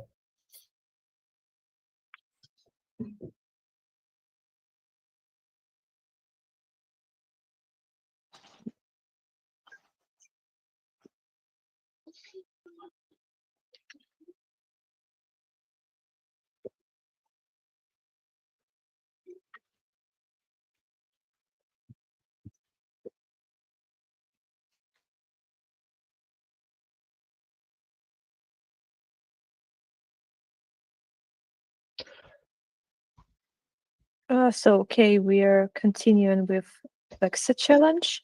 Are the crustaceans here? Yes, they are crustaceans. Sorry, yeah, crustaceans, yeah. You have 10 minutes to present your solution. Okay, so let me just share my screen. I'll just start with the logo for project, and then I'll show a video.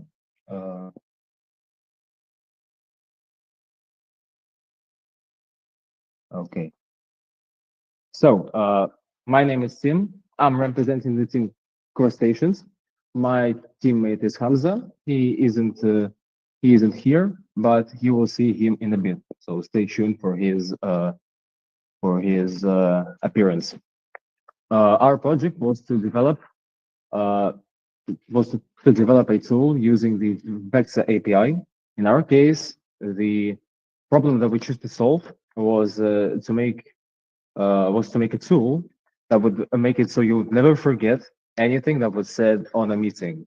Basically, our tool is a browser extension that transcribes the meeting and puts it into Notion as neatly formatted a transcript where it's clear which speaker was talking when and what they said, which is from our research was the prime problem with the existing tools. They transcribe in a way that's not particularly useful afterwards, and we sought to solve that. Basically, that is the overview of it, and I can talk a bit about the technical aspects of it. We implemented it in JavaScript, of course, it being a browser extension. We use the Plasmo framework to achieve cross-platform functionality. So our extension works basically on any browser, be it Chrome, Firefox, Edge, Safari, and so on. It works everywhere, and it works great. And how exactly does it work? I will show you in a bit, or rather, not me. My teammate Hamza will show you.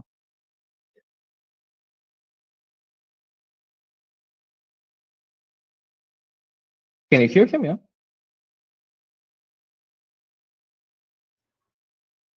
Yes, we I can can. hear you, but yeah, the video. But the video, do you hear the sound from the video? Yeah, I suppose you need to share the browser tab so that we can hear the audio. Okay, okay. Let me just do that then.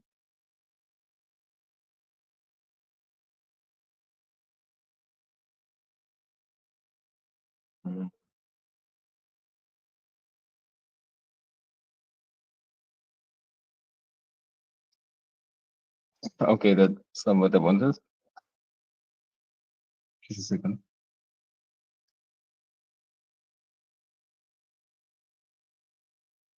Okay, this should be better.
Wait, you don't hear the video, do you? No, we don't see anything. Maybe we You can don't put even you don't even see? You don't. We don't even see. You didn't share any.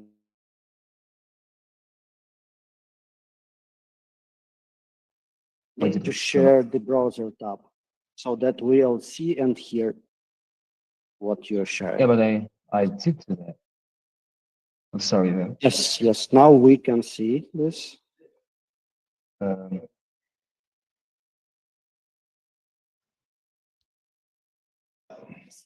Okay, I'm sorry for that. No worries. Okay, so let's try it again. Still no audio. No audio because you are not sharing the tab. You are sharing the window or screen. Okay. But I don't see any option to physically share a tab, only a window. Maybe I could just It's set a link. different page.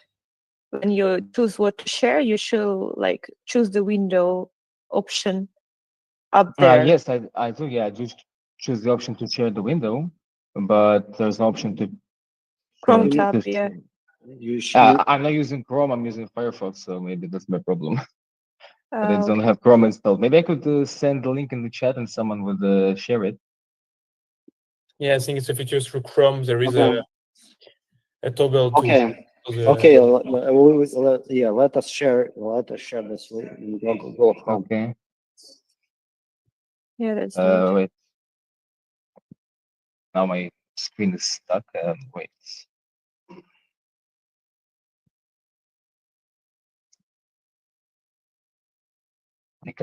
Okay, let me leave and enter again.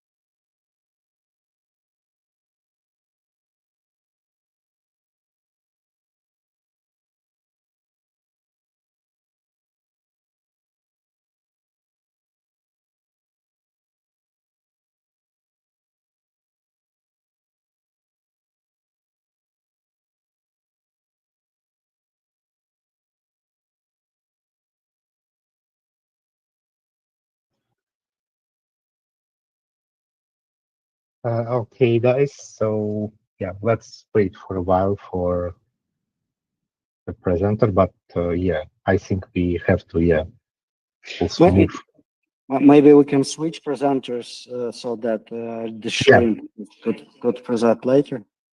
Yeah. Let's maybe do so, just not to yeah wait too long.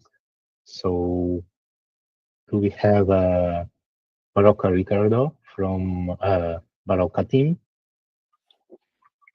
Hello, I'm here. Hi, cool. Yeah, so yeah, let's start, I suppose, your pitch. Yeah, just not to wait. Awesome. So I will share my screen. So essentially, um, we wanted to build Veritas. So me, my team, so me, Marco, and Pedro, essentially, um, you know, I guess today we are having issues with sharing screens. I don't like this new. How do I remove this? I can just anyway. So essentially, what we are trying to do with the Veritas with Lxthon, something called Veritas AI. So essentially, Veritas in Latin stands for true, and essentially the goal would be um, implement functionality of where essentially we would able to see a user's calendar meets and automatically joins them and transcribes everything and essentially based on the transcribing to add this LLM AI agentic part where it would try to understand what each person said and automatically send them an email with some sort of action items. So essentially that's kind of the whole concept. And besides all like transcribing, distilling, sending the messages, would be all stored in a superbase, and then we eventually would be able to wrap an MCP feature where we would like able to query this superbase and understand, okay, how many meetings I did this week, and what did I chat with this person at this time, and try to add this functionality that is callable via MCP, but also add this personalization to easily understand what was said when with the context of who and what. So essentially, that's the whole concept. Disclaimer that I want to start with is that 24 hours is really a short time for this concept, but we have some sort of intuition and a kind of a POC to showcase. So essentially, what I will also share a video from my one of my partners that build it to give the broad structure it. And yeah, I will. Can you guys also tell me if you will be listening or not? Sound good? Yeah, we can hear you. Yeah, perfectly fine. Yes. Oh no, we don't hear the audio Oh, again. the video, no. But No. yeah, please share the audio. The please share the tab. Yeah, wait a minute. Uh,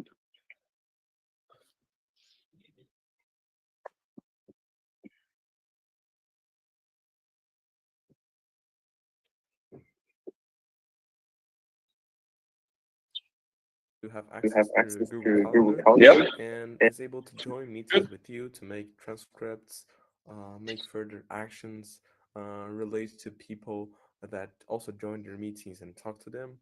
Uh, Yes, it works. we built this custom workflow leveraging the Model Context Protocol, which is a cutting-edge technology for agents, leveraging workflows, integrating Slack, Notions, GitHub Actions, and all agent workflows we can have for performance and organization. So basically here we have our landing page explaining how it works, uh, how you can connect to your agent, leverage the Vex API, which is the transcript for meetings. So basically here we go for a short demo. We start our free trial, we connect our Google Calendar. So it will first pop up the Vex API key we put in here and we save it, which is for our agent. Oh, so it was already logged in to my Google Calendar, so it was not needed to perform the auth. But if we go here to our meeting, we can see there's a test meeting here. And also here is our upcoming meeting. We can go here and join. So basically here it will say that it's for tomorrow, but still we can see it. This is our dashboard. Here we can have some LLM to talk to you and discuss questions about, since we're connected to our MCP, we can provide custom databases and custom workflows for the agent. We also plan to connect to Slack in a roadmap and Notion and GitHub. Um, so basically here on our past meetings, we can have some access to a review. So basically we have this meeting here. We can get some review over it and we'll redirect us directly to the email that was sent via webhook. We're leveraging NON workflow for agents here. So we have a webhook endpoint. After the meeting ends, we send this custom summary of the meeting. So basically that's it. We also have our settings page where the user will be futurely able to connect to other APIs. Here we'll have Slack, Notion, and GitHub and all this stuff. So basically that's it for now. Thanks for watching and bye bye. Yeah, that is my like that's essentially the concept, and Pedro explained it well with the demo. We had a lot of issues when trying to develop this full feature, but overall, I think if we would have roughly more 24 hours in addition, we would be able to provide something more meaningful. But essentially, this is the concept, and we have like those supervisors integrated, but was really hard to play with these Google Calendar APIs and entering and transcribing, and it was, I think it was something that we overlooked in terms of complexity, but it's 24 hours, it's an hackathon, it is what it is. So yeah, I think basically that's it. If any questions, feel free to.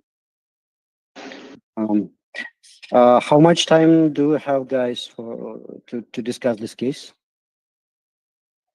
Excuse me? Yeah, I think not very much, but let's say 2 minutes. I think it's fine. Okay. Yeah. Okay. First question is, can you publish this website somewhere? Is it possible to test it?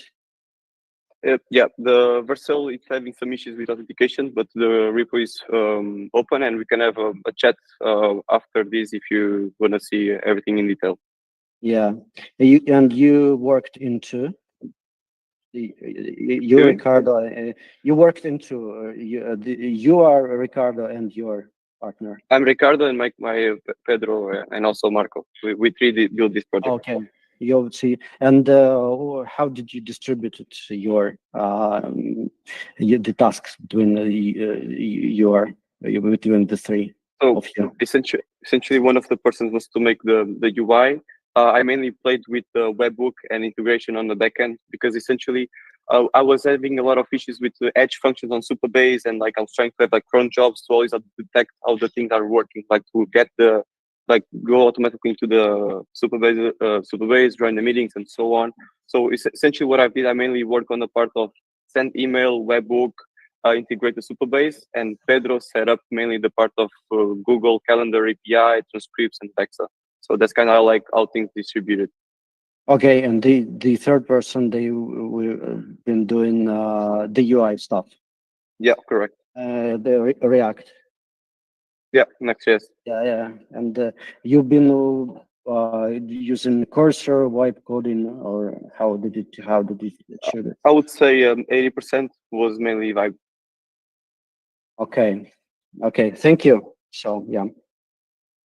Yeah, I would like to add a very, very good congrats. This idea of workflow and single source of truth is you have well identified the pain points, so I appreciate it. And the concept of MCP also, it's very up to date, so well done. My question will be, do you plan to continue this project? Because I'm very interested. I mean, I'll be completely honest. The past 5 years, I've been working with a lot of agencies, and what I have really friends that have big agencies, and for me, that they always, as CEOs, they tell me like, "Yo, Ricardo, I'm so sick of managing these people that like they go on meetings back to back, and they always like they don't know what to do. They mess the action items, like they are like messy, and I feel this tool can really help a lot of businesses. So of course, I want to kickstart this as something, but would only be a reality if there's some sort of incentive, or like if I get partners that would also stimulate me to pursue this eventually, because I know how to do this technology. I'm capable of doing it. I'm just a matter of like, give me more time and I'll deliver it, you know. Okay, Great. please don't forget to put the license to your repository. Okay. Yeah. Well Yeah, done. And okay. up with the team before with Christian, because somehow it was doing the same, and I like the approach. We didn't finish with them of extension to start the stuff. So I think the extension plus the dashboard is perfect combo. So maybe we'll be happy to continue with you. Agree. Any more questions? Good for me. Yeah. I think we Thank you run so out of time. Yes, thank you so much, Ricardo. It was a really nice presentation.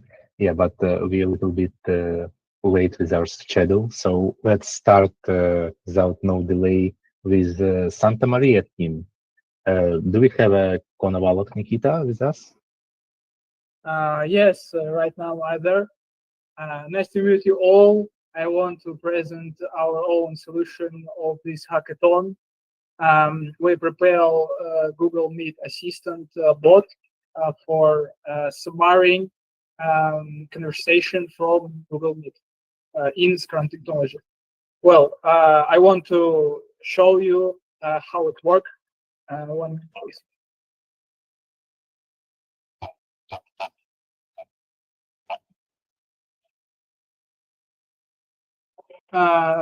Do you see my screencast? Yes. Yeah. Well, imagine that you have a team, an IT team, and the purpose to build a site for a company. The simple task, yeah, right? You use Scrum. You need to build sprints and the technology.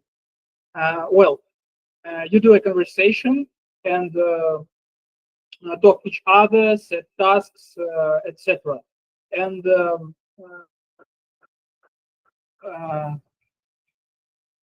one of the person don't listen it. He good work, but he don't listen. And after it, you need to work, but he don't write the tasks. We prepare a solution for that case. We invite a bot with the API, which listen your conversation and prepare a summary of this talk, and prepare a Scrum print for your team. Well, imagine this. To use our app, you need to do 2 steps. One step is to run the server. We understand that in the future, server must be remote, but right now it's on my local machine. Well, the second one is to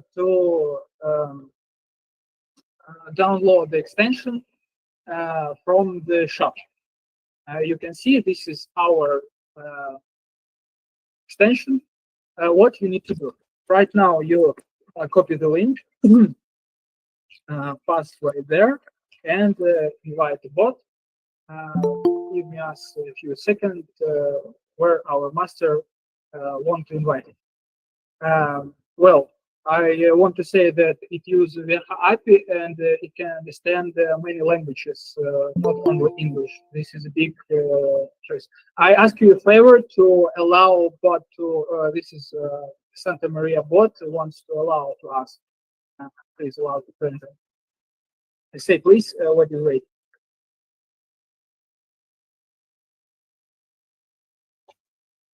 Is he invite us?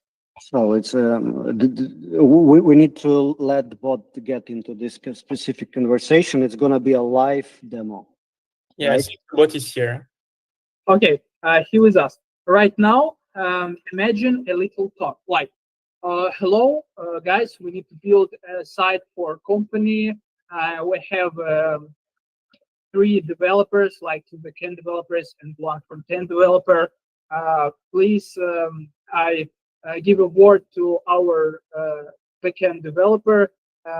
He will tell in Russian, but bot understand that this is okay. Михаил, пожалуйста, скажите пару слов, как кратко поставить бэкэнд. Ну, первым делом нужно выбрать библиотеку для подключения бэкэнда, например, FastAPI или Django. Далее нужно настроить подключение к базе данных, то есть для этого выбрать какой-нибудь ORM, типа AltSQL или PostSQL. Далее нужно настроить endpoint API, выбрать правильные методы обращения, например, REST API, например, GET для получения данных, там, POST для изменения, для добавления данных, и вот в таком духе. Также подключить это все к вебу через, тоже через backend. Okay, thank you very much. A word to our front-end developer, how we can build it. Okay, we prepare a model which interacts with API from backend, and we prepare a single-page application with best user API to show it to our users. Okay, we have deadlines like 2 weeks. That's all. Thank you very much. Goodbye. Okay, right now, let's see what our bot prepared for us. We refresh our chat with them. 1 second, please. Well, and see what's a analyst prepared for us. He listened our conversation, sent it to a artificial language, and it's prepared for us the summary of our talk. Let's see. Project name, company, team is working on building website, blah, blah, blah. Thank you, project manager, field backend developer, participant, front-end, the purpose of website, task, and that's it. Another one feature is if you talk not about the deal, like you need to build a sprint, yes, about work, but you say like, oh, я очень люблю, I really like cats. Cats, this is the big animal, and I have many cats. Like, let's show what prepared for us right now. We talk about cats, yeah, right? This is not good for work, I think.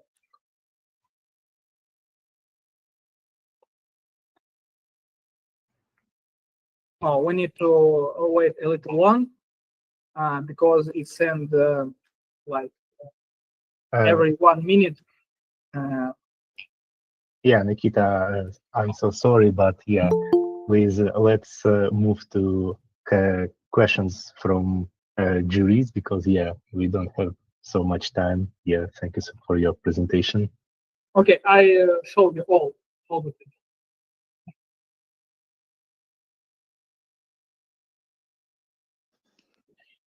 Okay, guys, thank you very much for this presentation. For the live one, it was, yeah, risky, and it worked, so congrats.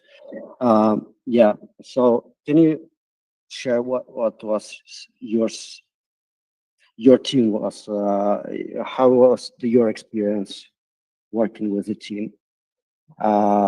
You are Nikita, and who are the other guys you worked with? How did you share tasks between each other? Okay, both of us, it's me and Mikhail, and Mikhail and me prepare the backend part and working with Lxthon. You mean how we built this up? Okay, so you work into. Did you prepare the GitHub repository for this project? Yeah, we have a GitHub repository for this project, and I can show it. Yeah. Right. Did you attach the links? I think so. It should be available in Dmitri's personal account. Yeah. Okay. And yeah, don't forget to put the license to your code, please. Okay. I need to show you the repository right now. Yeah, you can drop it later, I suppose, but don't forget to put the license, please. Okay. Do you have any question for us? Yeah, it's pretty straightforward, pretty clear what you've built. Yeah, very clear, and congrats for the live demo. Thank you very much. That's great achievement. I'm curious, how did you build it? Did you use what was the ADs you've been using? Did you use white coding for that, or did you build it manually? What you mean about white code?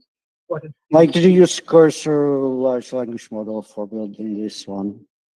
We have an external API like GigaChat. We don't make our code. Okay, Nikita, thank you so much. I think it was great demo. Yeah, and yeah, let's start with the last team in the Lexa challenge, Verbia. So yeah, I saw the guy from Verbia team. Yeah, please start your pitch. Yeah, so I'm Pablo Madrigal. I'm from the Verbia team, and we develop a application. I'm going to add it to the meeting. I think that you need to accept it. And what this is going to be is a helper for designers or applications, companies that design web pages and things like that. So we're going to be listening all the necessary things for the page that we are going to design. For example, I'm going to be a client that is going to design a page for renting, I don't know, bicycles. So we are going to need a sign up form. You need to make a login page. Then you need to put all the information of the bicycle there. And we need to know where the bicycle is going to be. So there's also going to be like an inventory or a big all the bicycles that are in my city, so I can search which one can be the bicycle that I want and select by type of bicycle or things like that. So the developer or the design team is going to do this generate preview with AI. So it's going to take all the conversation between the client and the designer. It's going to give this executive summary. So we're going to be making a user-friendly platform for renting bicycles, and it's also going to design you a mock-up of the application down here. So I limited for the demo to only create 3 pages, but if you click on every one of those, you can open the web page. So I can show to the, oh, I'm only showing the tab. Give me a second so I can stop sharing and share again.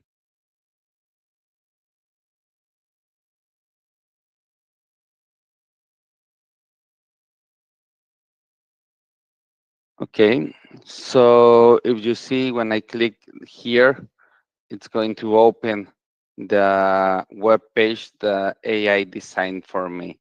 So we have like the login here, and the designer can show in real time, like this is the demo or this is the mock-up we're going to do with you in the first meeting. So it's going to reduce the amount of time that is needed, because if you are the client, I can just say you like, okay, so the summary that I'm hearing from you is this. I get the summary here. I get the the preview here, I can show you, you can give me feedback in real time. So in just the first meeting, you are going to have like the job of 3 or 4 meetings that normally happen in this type of design teams.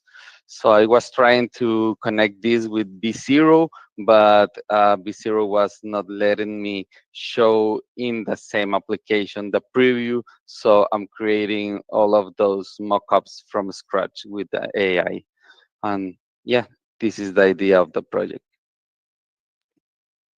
Okay, Pablo, can you formulate the problem that this product is solving, just so we don't guess? So the problem is the designers or marketing teams need to have a lot of meetings to know what the customer needs, like just to know what is the look and feel that they want, what is the type of application that they want. They need to have like a meeting to planning all of this. We can do that in the same meeting, having the executive summary with AI. And also normally you have that meeting, you plan everything, you get the colors of the application, you get everything like that, then have another meeting with the customer, show them like these are going to be the colors, and then have a third meeting after we already have like the mock-up. So show them the mock-up, they are going to ask you for changes and all of that, so you can change all of that, our 4 to 5 meetings into just the first one, and you are going to show the customer a product that is going to be working, or showing like a preview in just the first meeting when you meet with the customer. So makes all the design system like 4 weeks less than the necessary in current time. Yeah, thank you very much for that. And let me make a disclaimer for you, so that you started from the SDK, right? So you've worked yeah the repository I provided, which gives some of this functionality, the real-time transcripts and the right part of it, which is the executive summary and all the screens. So you are piping this into a large language model, which is creating summary and the code for you. And you also render the code into these specific components that you're showing here. Correct. Yeah, we provide everything from a fork of the application you already have in open source in Bex AI. Yeah. Okay. Great. Yeah. Thanks for the real time for live presentation. And yeah, can you present your team, please? In this moment, I'm the only one here. The other member of the team is Paloma Ruiz. She is the one that has like the idea. She works with the design studio. So when I talked to her about this product, she thought in all the idea. We structured the product together. So she was like the project manager of the team, giving the needs that they have, and I developed all the coding. Great. It's really amazing. I'm a product manager, and this idea to design mockup by voice, it's incredible. So I hope you will continue this this idea, and if you can make an export to Figma, it will help me and my team a lot. Yeah, we were working on the sport to Figma, but the time was Sure, sure. here, Understand. so we just leave it with this small like demo for that one. But yeah, we want to connect with more powerful tools like B0, for example, to create bigger application or things like that. that's the next part for the idea. But yeah. Very creative. Congrats. Yeah, thank you very much. Thank And you. please don't forget to publish your repository with the license. Yeah. Yeah, Pablo, thank you so much for your presentation. And where the team was the last team in the case. But yeah, may I ask, maybe let's give some last chance the first team, Constances. Shrimp, are you with us? Yeah. I'm here. Yeah. So yeah, please be short, but yeah, we are listening to you. Basically, I haven't yet shown the video. It's just 3 minutes. So if anyone can share the screen, can they do that? Because it seems that I'm unable to due to technical difficulties. Just the video. Later I'll talk more about the project. Okay. Dmitry, may I ask maybe you? Yeah. Okay. Yeah. Shall I? Okay. Who's going to share the video? Svetlana. I'm sharing right now. Okay. Let's try. Thank you. Hi everyone, my name is Hamza, and I am about to demo the shrimp description extension made for the hackathon. First of all, I've loaded the extension and I'm starting a Google Meet. Once I'm in the Google Meet, I will start the extension. When I say start transcription, it should send a meeting bot using the Vexa API to attend this meeting and listen to the ongoing content, so that after the meeting I can just take and transcript and make better notes in Notion. So I'll accept the bot into the meeting, and once the bot is in the meeting, I can see that I have started getting transcript content from this meeting. You can see that it is transcribing live. I will try to update itself with new content automatically over time. For now, I'll wait, and once I've wrapped up the meeting, you can see that it's able to identify the speaker that is speaking. I'll just connect it to Notion, and in my Notion, I have a simple page that I'll grant access to. We didn't have time to wrap everything up, but I'll just copy this code, and once I can provide the code here, I can connect my extension to Notion. Sorry about the repetition. Yes, I just need this code, and in the meeting, I will provide it here. And after that, my Notion is connected. So this says YouTube Notes, but you can use any database in Notion of your choice. And I'll save my transcript to Notion. Now I'm assuming that the meeting has ended. So if you have the Notion Premium, you could just select this content and summarize it with Notion. Here it's trying to fix the mistakes.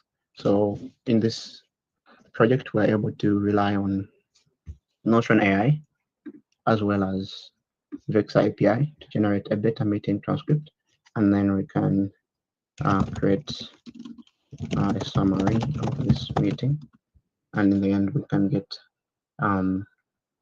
better meeting notes than actually the default meeting notes from the Notion feature. You could prompt it to make it longer. Yes, that's it for me. Thank you very much. So basically our main goals for this project were that its use is clear and it's minimal. It doesn't reinvent the wheel. It's a minimal project that connects already existing technologies and makes sure that we can use the most of them. And in the future, we will be able to extend the functionality to other Notes apps. We could dispatch it to Telegram. Basically, the possibilities are endless. It's like it's a bridge that connects seemingly disparate yet really useful when combined together technologies. And regarding the structure of our work with the team, basically two of us. I made some more at the start, so look more on the UI, on the Next API, and Hamza worked more with the integration to Notion, and also added the functionality to show the transcriptions live in the extension mobile. So it's about the forward.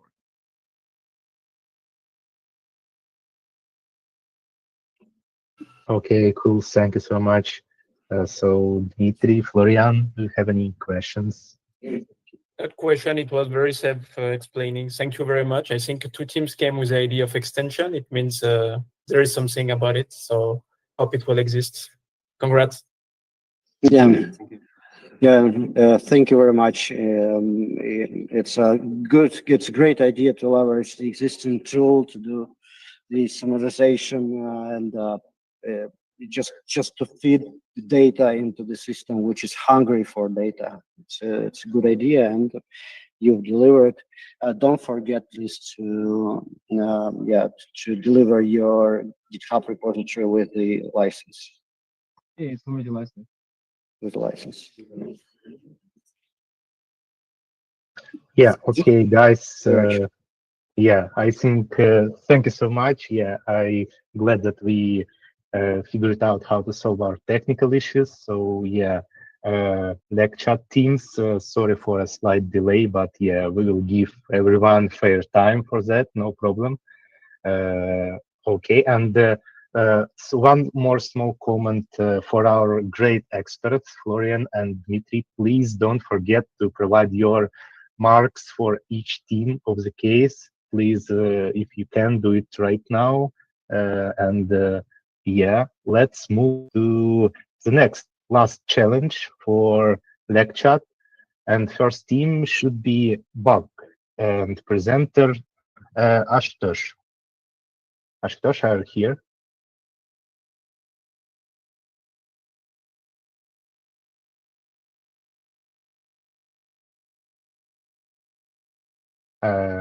Well, do we have anyone from the Bug team? Guys, please enable your microphone. We cannot hear you.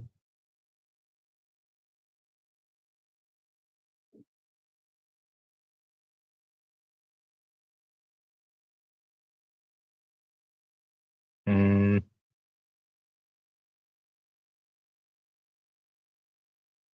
Okay, little strange. Colleagues, Ivan, Svetlana, if you can find someone from Yeah, we Bug will try team. to find them. Let's switch to the Yes. next team, and Yes. I think they will go like in the end. Yeah, good idea. So do we have anyone from 0 Days team, Silva, with us?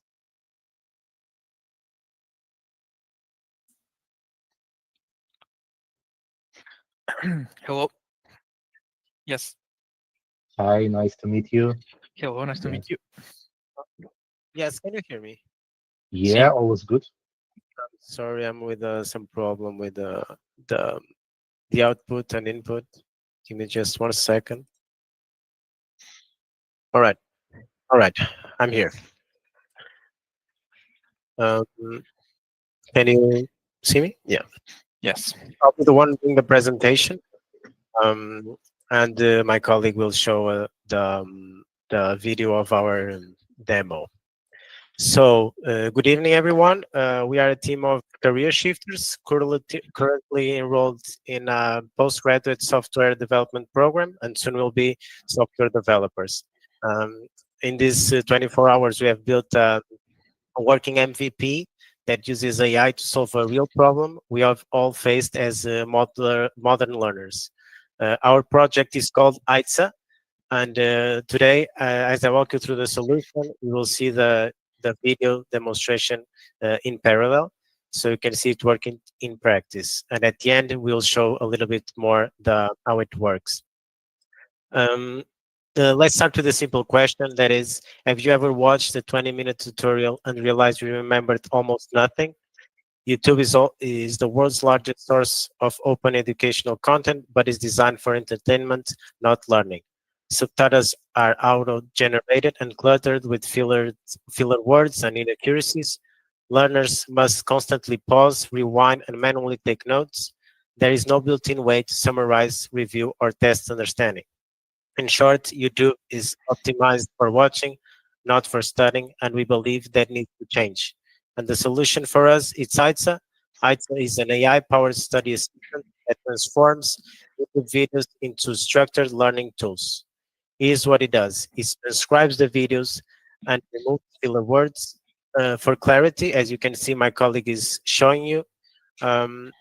It then summarizes the content into clean, digestible study notes. So it does a summary of the whole video, a quick summary, and then generates a quiz where you can answer and then retain the knowledge. That will help you retain the knowledge. Besides that, we have we can convert the summary into audio and into a podcast that will help you have like a better learning experience. Our target audience are university students supplementing their studies, young professionals upskilling for certification or technical roles, self-learners rely on YouTube to explore new fields. All of these users share one thing in common. They use YouTube to learn, but struggle to retain what they watch. ITSA, it gives them the structure that they are missing. In this MVP, we used React for the front end, Java and Spring Boot for the back end, and OpenAI's language model to handle transcription, refinement, summarization, and quiz generation. We address token limitations through intelligent chunking, allowing us to process videos up to 10 minutes effectively. While it's still an MVP, the core experience works, and you will see that as my colleague shows you the demonstration.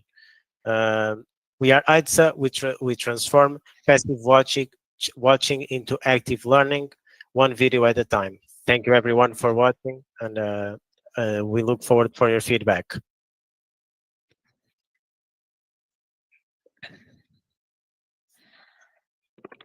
Thank you very much. It's a very impressive presentation.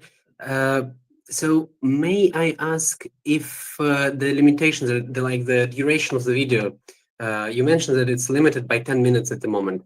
Yeah, we had some troubles. As I told you in the beginning, we are really noobs basically in this field.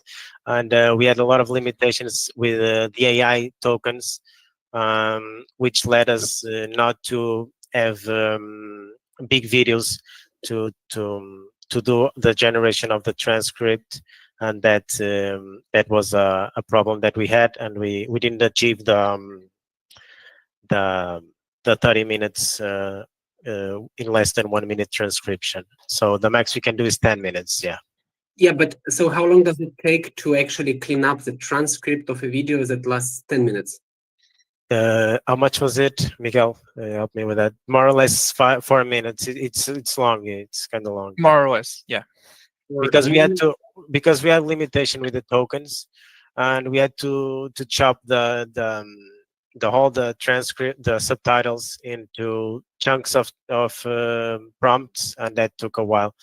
And yeah. Yeah, and one last question. I mean, what's the name of your team? Because I don't see your names among the presenters. My name? You want my name?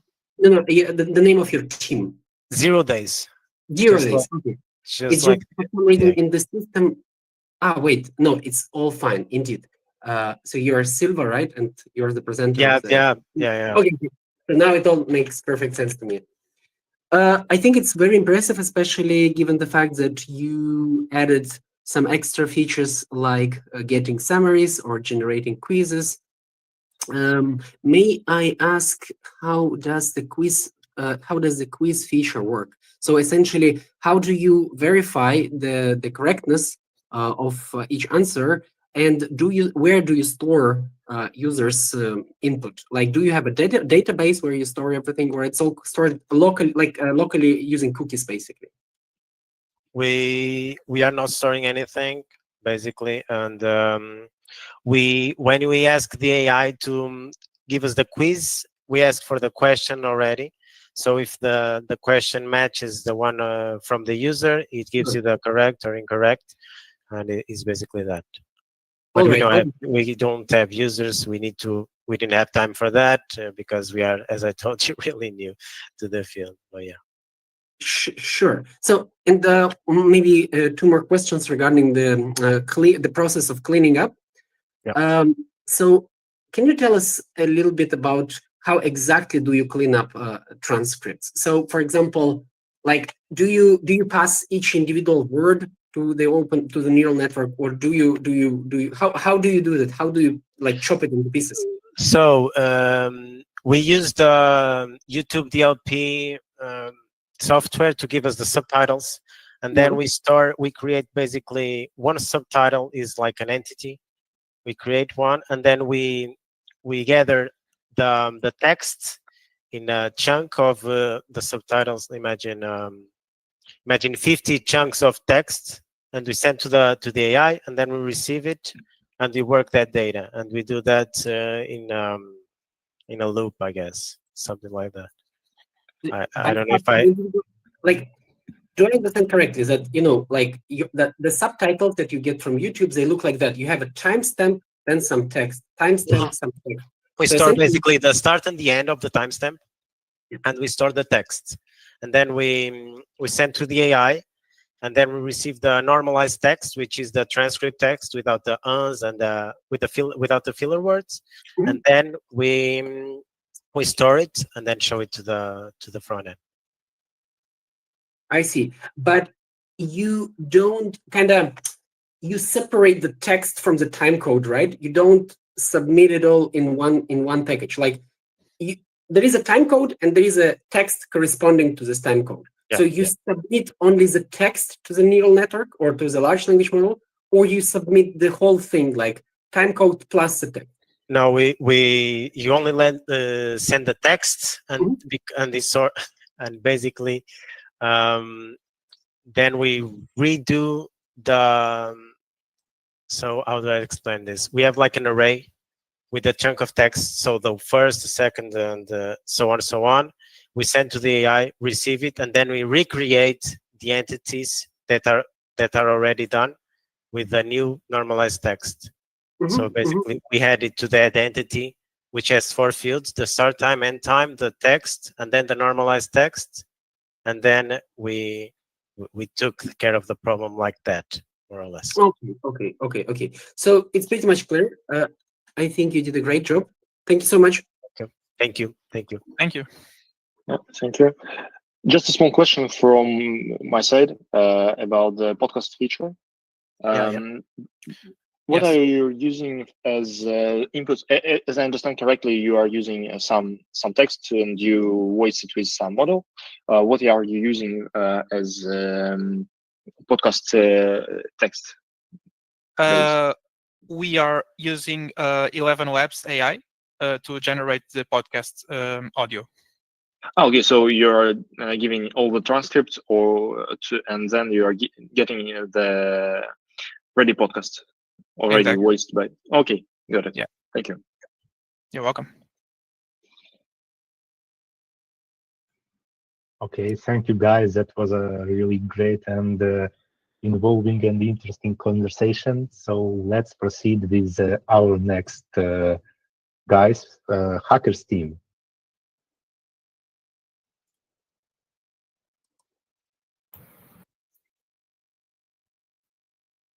Hello. Hi, nice to meet you. Yeah, please start the pitch. Nice to meet you. Okay, so let me just share the screen real quick.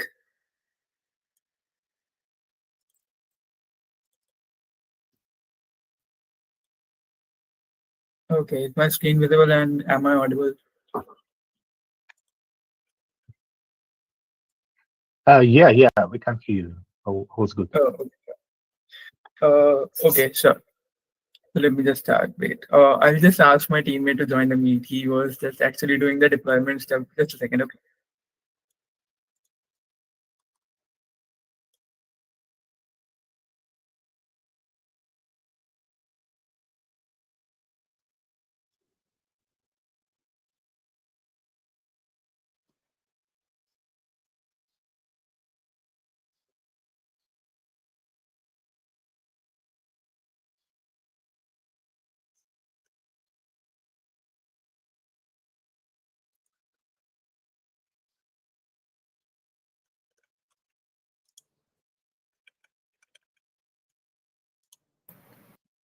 All right. Next. Okay, so let me start with the initial project. So the thing was that we all know that YouTube provides us auto-generated transcripts, but they are very crappy. So we created a solution which is not crappy. Let me just quickly run it locally. We have done it in the official deployment also, but the thing is, it is not able to generate the transcripts with proper cleaned transcripts for a 1 hour long video, but locally it is able to generate all the stuff in 1 hour 5 seconds. Oh, sorry, 1 minute 5 seconds for the sample video provided, which was around an hour long. So let me just quickly show the demo.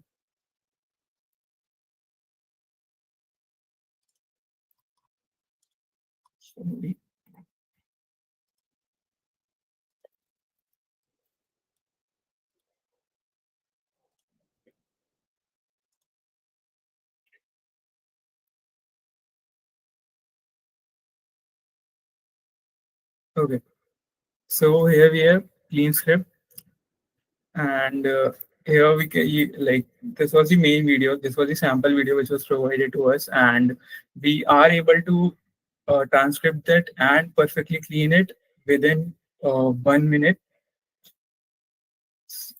So now the backend of the actual project, like what we are using. So first of all, we are using Datagram. Datagram provides us API which is actually more reliable than the YouTube auto-generated transcripts. It provides us much better transcripts compared to YouTube generated transcripts and other even like firstly we tested it on Whisper, which is provided by OpenAI. We just downloaded it locally and just ran it, but the results was not as good as DeepGram. DeepGram provides us like for free trial, it provides us $200 credits for their API, but it's like and DeepGram provides us the transcript of that video. For the cleaning purposes, we are using Gemini, that is to the model 2.0 Flash, and which provides the clean script for the same video. And when you compare the side-by-side script from the YouTube auto-generated and the final result of our project, you will see the huge difference between the context of the in YouTube auto-generated transcripts. What it does is it continuously senses the words which the which is being played in the current video, right? But in our project, what it does is it checks for the context from the previous segment also. Like you can see, this is the 1 hour long video. Let me just show you.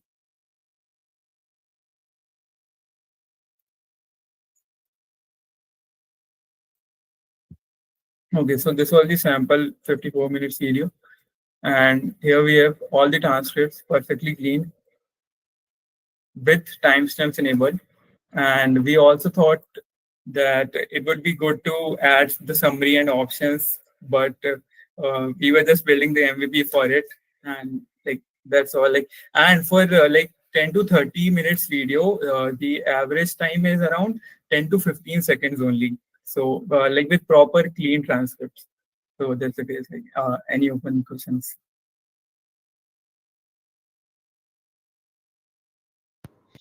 Can you hear me, Harsh? Can you? Yes. Yeah, perfect. Thank you very much. Your solution looks really impressive. I am just not sure why did you insert this word cleaned in the beginning of each subtitle? Oh, actually, this one, right? It was supposed to be cleaned script, but while writing the backend, I just write it the clean and I misplaced the script, so it was clean script. Sure. Rather than just clean. Yeah. And maybe one more little question on the Lxthon on the hackathon platform. I don't see the link, the demo link, and I don't see any the solution link. Will you add it later so that we can sort of on the platform, sir, I added the GitHub link and the demo video. For the production part, actually the thing is, on Bursal they allow only a maximum duration of 1 minute. The function time, the function should finish in 1 minute. But while testing for the lecture which was provided as the sample video, it was taking exactly 1 minute and 6 seconds. So due to which we had to cancel that virtual deployment, and I'm a student, I don't own a credit card as of now, so I cannot deploy it on some other like AWS EC2 machines. So that's the case, we haven't deployed it yet. The front end is deployed. The front end is deployed, just say like the front end is deployed and it was also working. But the thing is, actually the main thing was we were downloading the audio from the video file and storing it. But Virtual didn't allow us to, like, we cannot write in the Virtual machine, which is on the cloud. So for another option, we created a buffer of the audio. Like it grabs the chunks continuously and store it in a buffer. Then the buffer size is around like a minimum of 5 MB to 35 MB for a hour-long video. Then those buffers are used. So we just eliminated the problem of storing the file in the machine itself. So that code was running, but the thing was it limited us to only 1 minute. So that's why the backend of this deployed project isn't working correctly. Yep, that's the case. I see, but then in the end you will upload somewhere the code itself, right? So that like yeah. Yes, sir. Actually, what we did was like during the meet itself, my other teammate, he is working on the backend for the Cloudflare workers because just it is fast, and we used Hono library for our backend, primary backend. It is much more fast than Next.js backend, and it is able to run in. It is able to transcript that whole thing around like 45 seconds. Like that's a huge drop of 20 seconds for an hour-long video. So we will deploy that, and we will then use that backend in our main Next.js frontend. All right, it's really clear, and I actually managed to find. I kind of extracted this link: clean script git master harsh projects Vercel app, and I see it on my computer. I already inserted the link to my favorite video, and now I'm waiting for it to get. It won't generate. I said like you can just give me the link right now. I can just show you the live demo from my local machine. I will surely do the Hono thing like in a day or two and just upload it and just ping you on the. I shared this in the chat. Okay, sure. I see the button.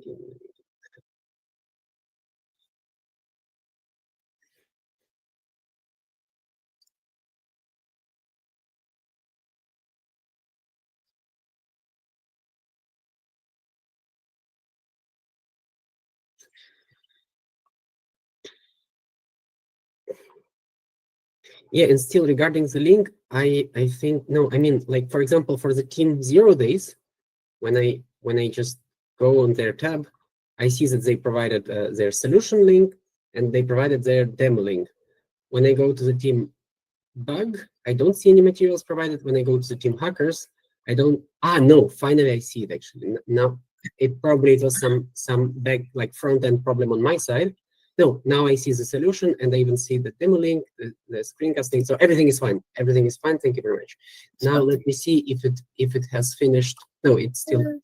So I'm just curious, how long will it take for this video? Since this video lasts 37 minutes.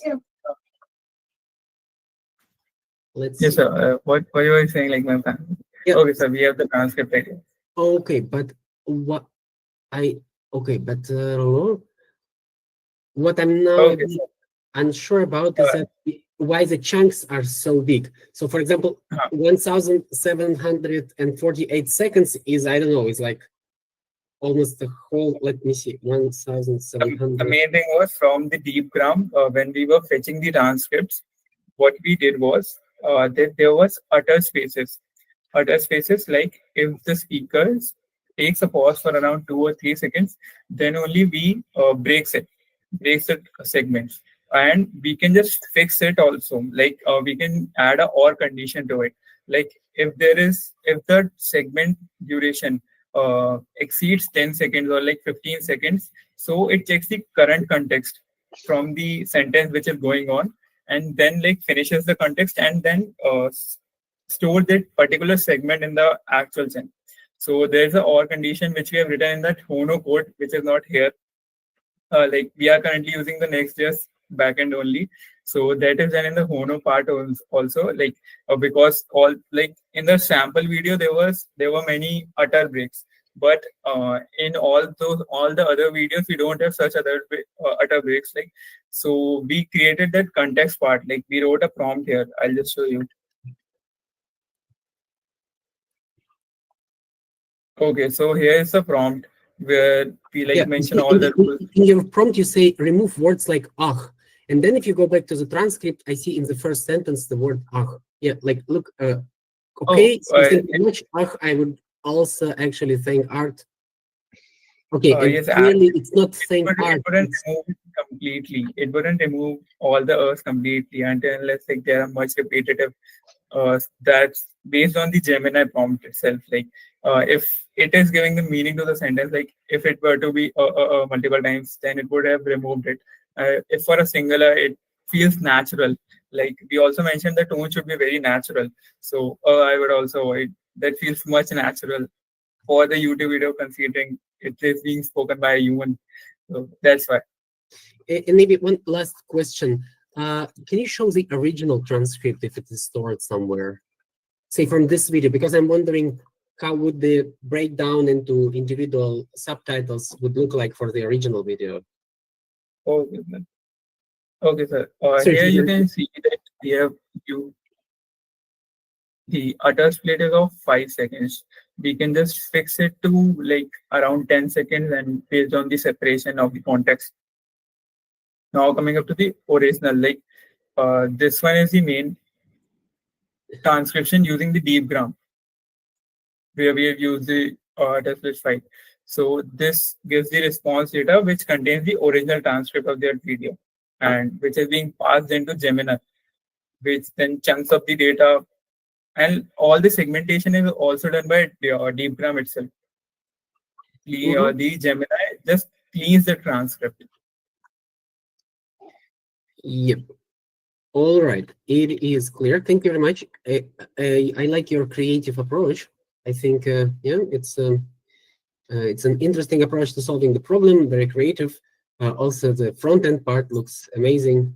So I mean, I'm quite impressed. Thank you so much. Thank you. Yes, thank you so much. It was really good presentation. Yeah, I think we heard all the teams. If we still don't have any guys from the bug team, I think that we might miss them. Yeah, I don't hear anyone. Yeah, so finally we also finished all the presentations from the Lxthon challenge. We heard from 0 Days team, from Hackers team. Yeah, just a small reminder, Valery, Vladimir, and Azraf, all the experts from Lxthon, please don't forget to provide your scores on our platform. Of course. As soon as possible. Yes, thank you so much. Yeah, I think we are good with speeches. Daniel, do you have anything to say?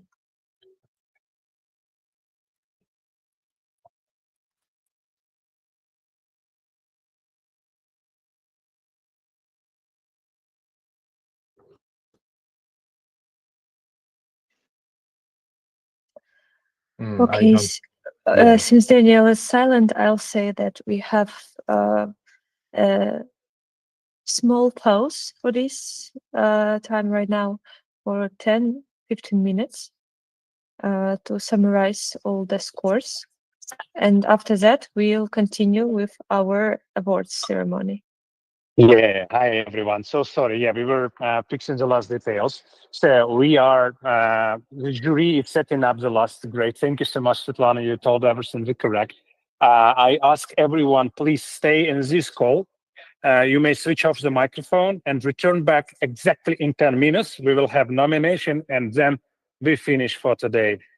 We would really love to provide any feedbacks and whatever, but please in 10 minutes, be here, okay? So we are very close, yeah, for having nomination. Thank you.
Yeah, we are live. Hi. This was a very difficult 24 hours. Yeah, and I made a big mistake because I hear myself. Yeah, and now good. So remove the sound. We have 3 winners in our 3 challenges. Let's recap what challenges was about. Lxthon is an edtech AI platform. Vexa AI assistant, agentic assistant for Google Meet. And blood vessels recognition is from ITS. We will go in the following order. First team will be nominated from the ITS challenge, then Vexa, then Lxthon. I ask you who is online, please, if you hear or see name of your team, just enable camera and like show emotions. Unfortunately, due to technical limitations, we cannot give you a voice. If we will have teams nominated here offline, we will give them a word. I just would like to ask the last technical question, like, do we have everything okay with the stream?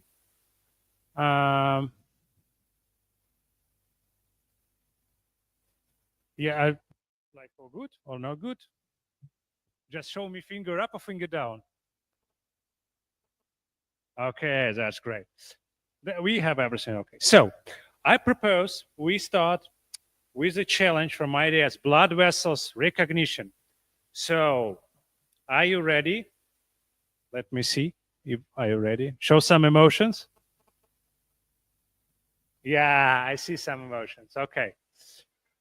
The team that wins the ITS challenge name is Prometheus. Yeah. Yeah, come here, guys. Guys, come here. Come here. Yeah. So, stay here. Like here. Yeah. This is a camera that's filming you. That's cool. You were having a great pitching. Thank you so much for this. I would like to give you a few words while I'm taking your certificate. Yeah. So How was it for you? Yeah. okay. No, please Okay. start. Okay, so first of all, thank you for the opportunity. We are all very pleased, and I think the challenge was very, I wouldn't say difficult, but we learned a lot. Certainly, we learned a lot throughout these 24 hours. Yes, especially. I mean, I think it was the first time that we used computer visions for something. Yeah. And we learned a lot about the models, about how it is utilized, and about This type of event happen more in wisdom. yeah, of course. Such, Yeah, I think I mean, wisdom needs more type of event, more entrepreneurship. I think this type of events really bring great things to the city, and I hope this is an initiative that just keeps going and keeps building upon it, and next iterations on it just for the next years keep happening. Okay, that's great. Thank you so much. So it's our winners. I'm making a POV, and this is your prize. Show it, please, to the audience. Yeah, you win. But you need to put it stand. First place. Yeah, yeah. Whoa. Great guy. Thank you so much. So put it here. Yeah. Maybe it's gonna be reused. So we have a picture with you. Thank you so much. We switch into the next challenge. Thank you very much for participation and winning. We're gonna contact you later. Maybe. Okay. So we going further. What challenge I promise next? We may repeat the drive surf lesson again. Yeah. We have a real surfboard. Yeah. So the Vexa challenge. Dmitry, are you here? Come here, please. Yeah. How did this day went for you? Oh yeah, that's really exciting. Really exciting. I mean it.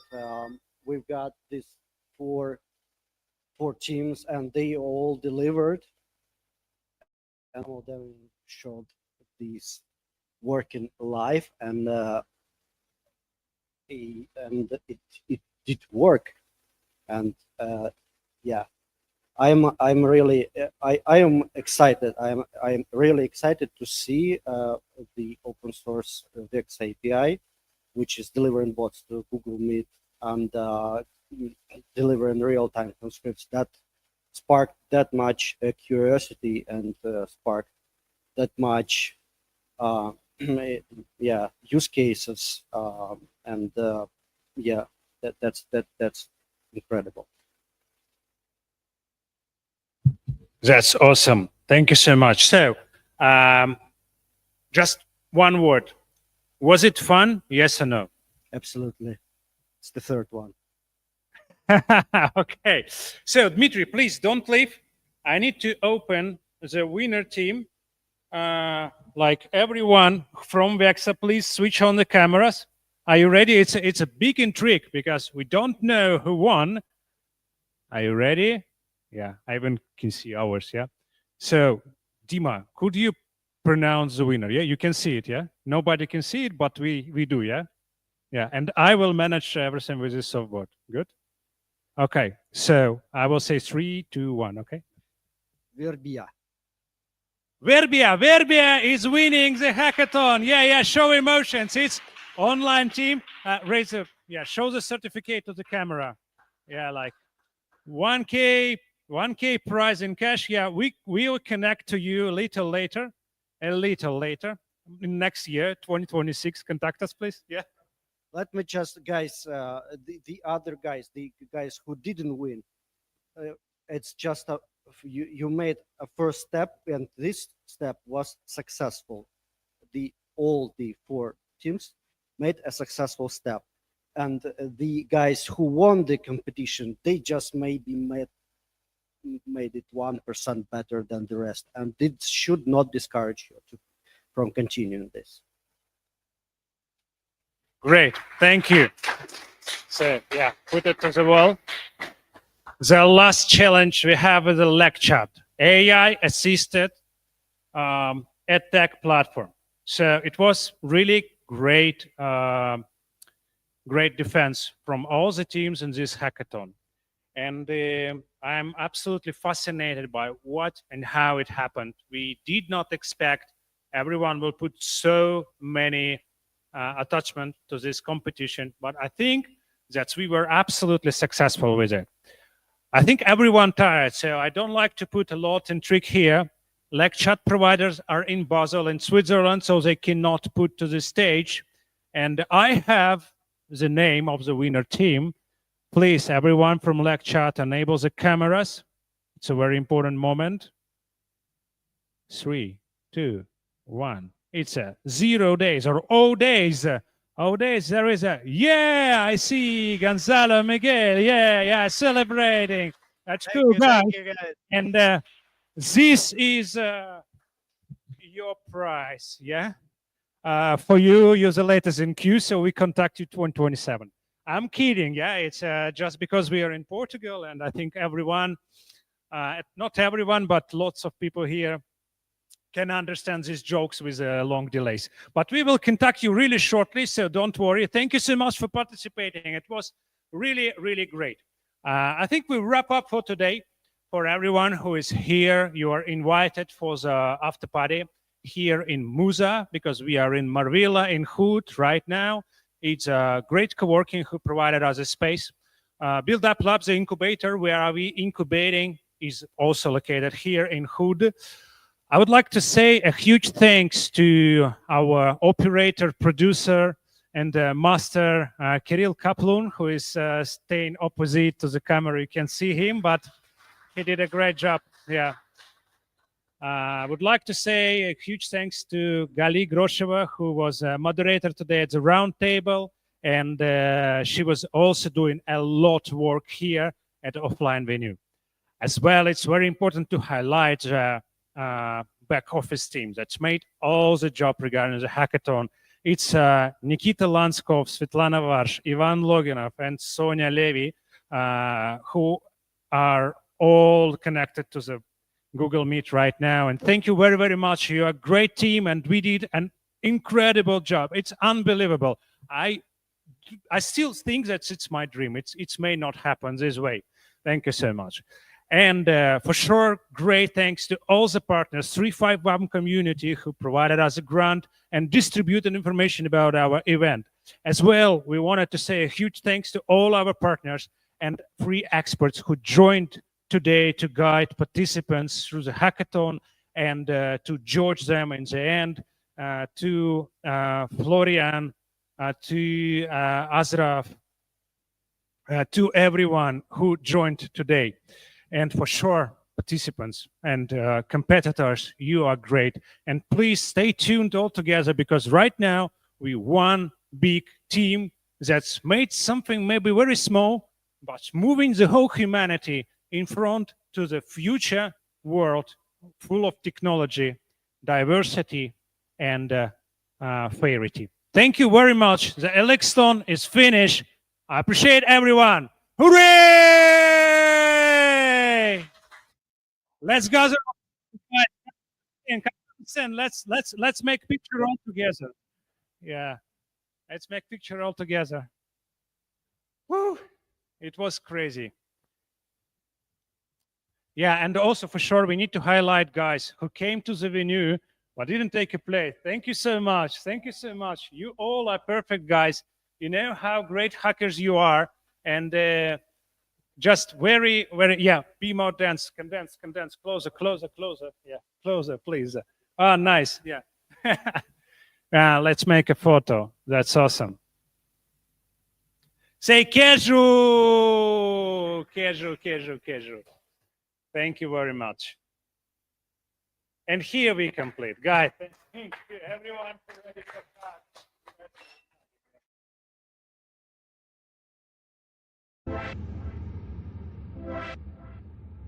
that.